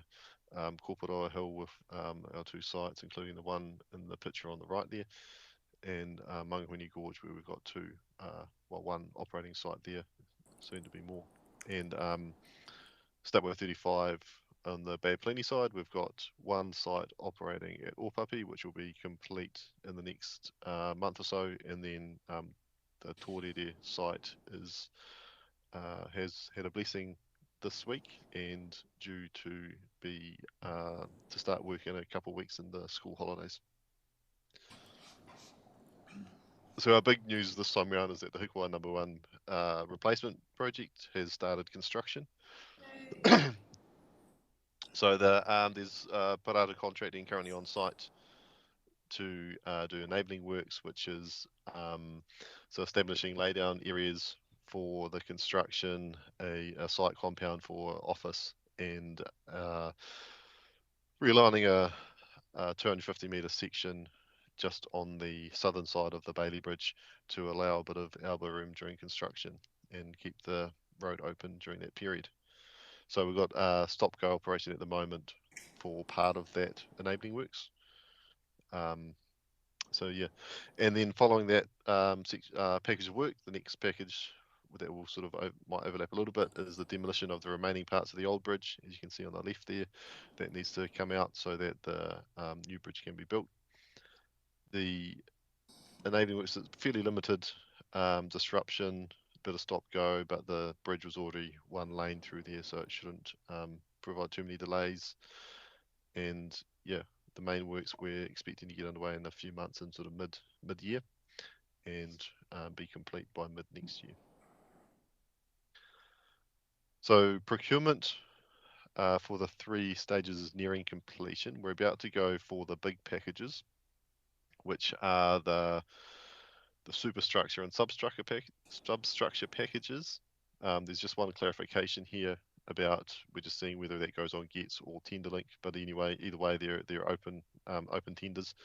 So the substructure is the piling and the concrete work that the bridge sits on, and superstructure is the bridge structure itself that sits on the top there. There's also the option for the we've invited non-conforming tenders that if a supplier comes in and wants to deliver both packages and there's cost and efficiency savings, then we're open to that discussion as well. And we're encouraging our liaising with our local contractors to encourage a partnership with for them to think about how they might want to be involved and build relationships with larger companies that might want to come in and do some work there too, but that will have the larger equipment. So yeah, successful contractors must demonstrate a track record in the work package they're bidding on, including the ability to meet safety expectations and the quality delivery, which is quite tight. So with 35 Mangawhini Gorge, our other large project. Recovery works continue. We've got the Gabion Wall continuing with Black Bees construction there. So focusing to keep the highway open. We've got some little bit of pavement repairs and sawnells around that section too. MSC and rock armour installation on that vulnerable site is continuing. We've just lodged resource consent for the main works. So that's with council as of this week. So that's quite a big milestone for the project. And we're continuing some design development along with Iwi Hapu for works that includes the river grade control, which is the bulk of the cost. Some drainage upgrades around some of the culverts through there. Some were quite severely damaged and there was temporary ones put in, and some riverbank stabilisation. And then we will also be rebuilding the pavement through that section by the sheet pile wall, as it's needs a few alignment adjustments, and it was a temporary pavement put in a hurry after the cyclone. So with 35 Rotatahi swamp and stuff with 2 Nesbitt Dip. So consent is of Rotatahi, so it involves lifting about 226 metres of road by about a metre at its highest point, and installing upgraded culverts to allow the water to flow across from one side of the road to the other without having to go over top. That work is scheduled to start in spring, and our consents are lodged and are probably about halfway through that consenting process. Nesbitt Dip is similar but larger in scope, looking at raising that by about 3 metres and installing upgraded culverts to allow floodwaters to pass under the road unimpeded. And those consents are also lodged, and we're just ongoing with our property discussions. Haven't quite secured all of them yet, but we're confident we'll get there. Togo Hill, so currently got 3 sites underway. Our tree removal site should have actually been completed yesterday, I think, the last of the tree removal. So that will be quite good because that was quite a long site that had a lot of disruption for road users. So it allows the traffic management to be brought right back down in size and delay. So it's quite a good little mini milestone there. We've also got a couple other sites that'll start construction a little bit later, as well as site G that has been on, that's nearing completion, and drainage continuing on sites B and J, as per that diagram on the right there. So we've got those Atoka Hill 3 sites. Rakaroa underslip, that's underway also, just up the road, and there's a little bit more work to go there, but it's tracking well. And then there's 2 or 3 sites in design there: Matawai Road overslip, 2 further recovery sites on Atoka Hill. The Matawai Road overslip is Kaitera Hill. There's just a little bit of tidy up work to be done there. Start with 35 update. So we've got the Soldier Pile Wall was recently completed at Whanarua. Got the Jerry Strait Culverts, Koporo Stream Bridge, and Awatiri Gully underslips all being completed. There are a couple of projects that we have to go back in and do a little bit more work on, such as the culverts on Jerry Strait. We just got to we're going to do some lining on those culverts, as well as a couple others further south on South 35 to just ensure that the joints don't leak, because we just noticed a few issues where the joints aren't ideal, so we'll line them to alleviate that issue. And underway, we've got Kopura slip 1 and slip 2. So slip 1 was that earlier photo with the soil nails on that steep little site. Slip 2 is the larger site where Kudu Contracting are in there doing some good work at the moment, putting in a buttress, and OPP on the Bay Plenty side, and then the continuing works in Mangahuni Gorge. In design, we've got Kemps Hill underslip repairs. That's due to be underway in the next little while, along with D9, that single lane section through there. So you can see a little bit of a diagram on the right. That's just mainly around the temporary access that'll be put in. So we'll be rebuilding that that bank up to get 2 lanes again through there. So that's it's good to finally get that one to the stage. It's been a long time coming, and there'll be a little bit of disruption, but it's been single lane for quite a while, so it shouldn't be too much more disruptive than the current state there. And Waipu revetment, that's just around the Rorokotoku Bridge. So there's a couple bits of work on that bridge. There's some structural little bits and pieces with the bearings, and then there's the revetment where the erosion happened under the bridge also. So that's all of us for this time, and these are just our get in touch details. As always, we've got the live map on the website that you can follow progress on the individual sites, and the other ways where you can follow and keep up to date with comms and stuff, or you can, on the website, you can register for the regular newsletters that go out too. So I'll stop sharing so I can see you. If there's any questions, I'll do. Thank you so much for that, Richard. Awesome. Questions, Councillor Pahuru-Hurua? I'm going to sing a Waiata for Richard, thank you. It was great to see Leonie and Jack, or I'll get his name wrong. Austin? Pardon? No, it wasn't Olsen. Okay. Up at the Rural Roadshow, it's Yep. to see the team with the Rural Roadshow. Gives an opportunity for community to actually hear from the horse what's happening. Yeah. And the comms that you've got going out as well, the communities appreciate the hard copies, as well as the emails. I'm just trying to help people get onto the email if they are on that, but certainly our we appreciate the hard copies. And it's great to see D9 and my favourite parts of the road until getting done.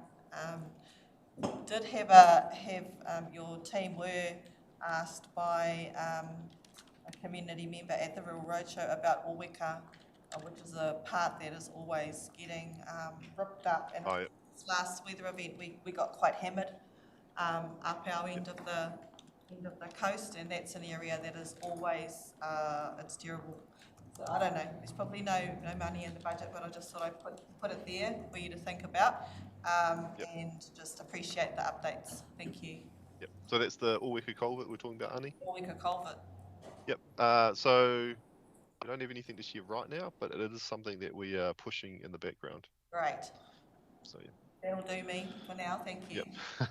So yeah, we'll once we have something to share, we'll probably bring it back here, I think. Okay. Thank or you. to RTC. Thank you, Richard. Is there any more questions for Richard? Love your backdrop, Richard. Yeah. Yeah, way to go, mate. It's almost too distracting in meetings sometimes. Great place. All right. Okay, it's a noting report. Moved by Councillor Cranston, second by Councillor Alder. All those in favour? Aye. Okay, now I close this meeting. Thank you, Mr. Chair. Whoa. I believe there is lunch. There's lunch over there. Please don't go places. Eat and stay.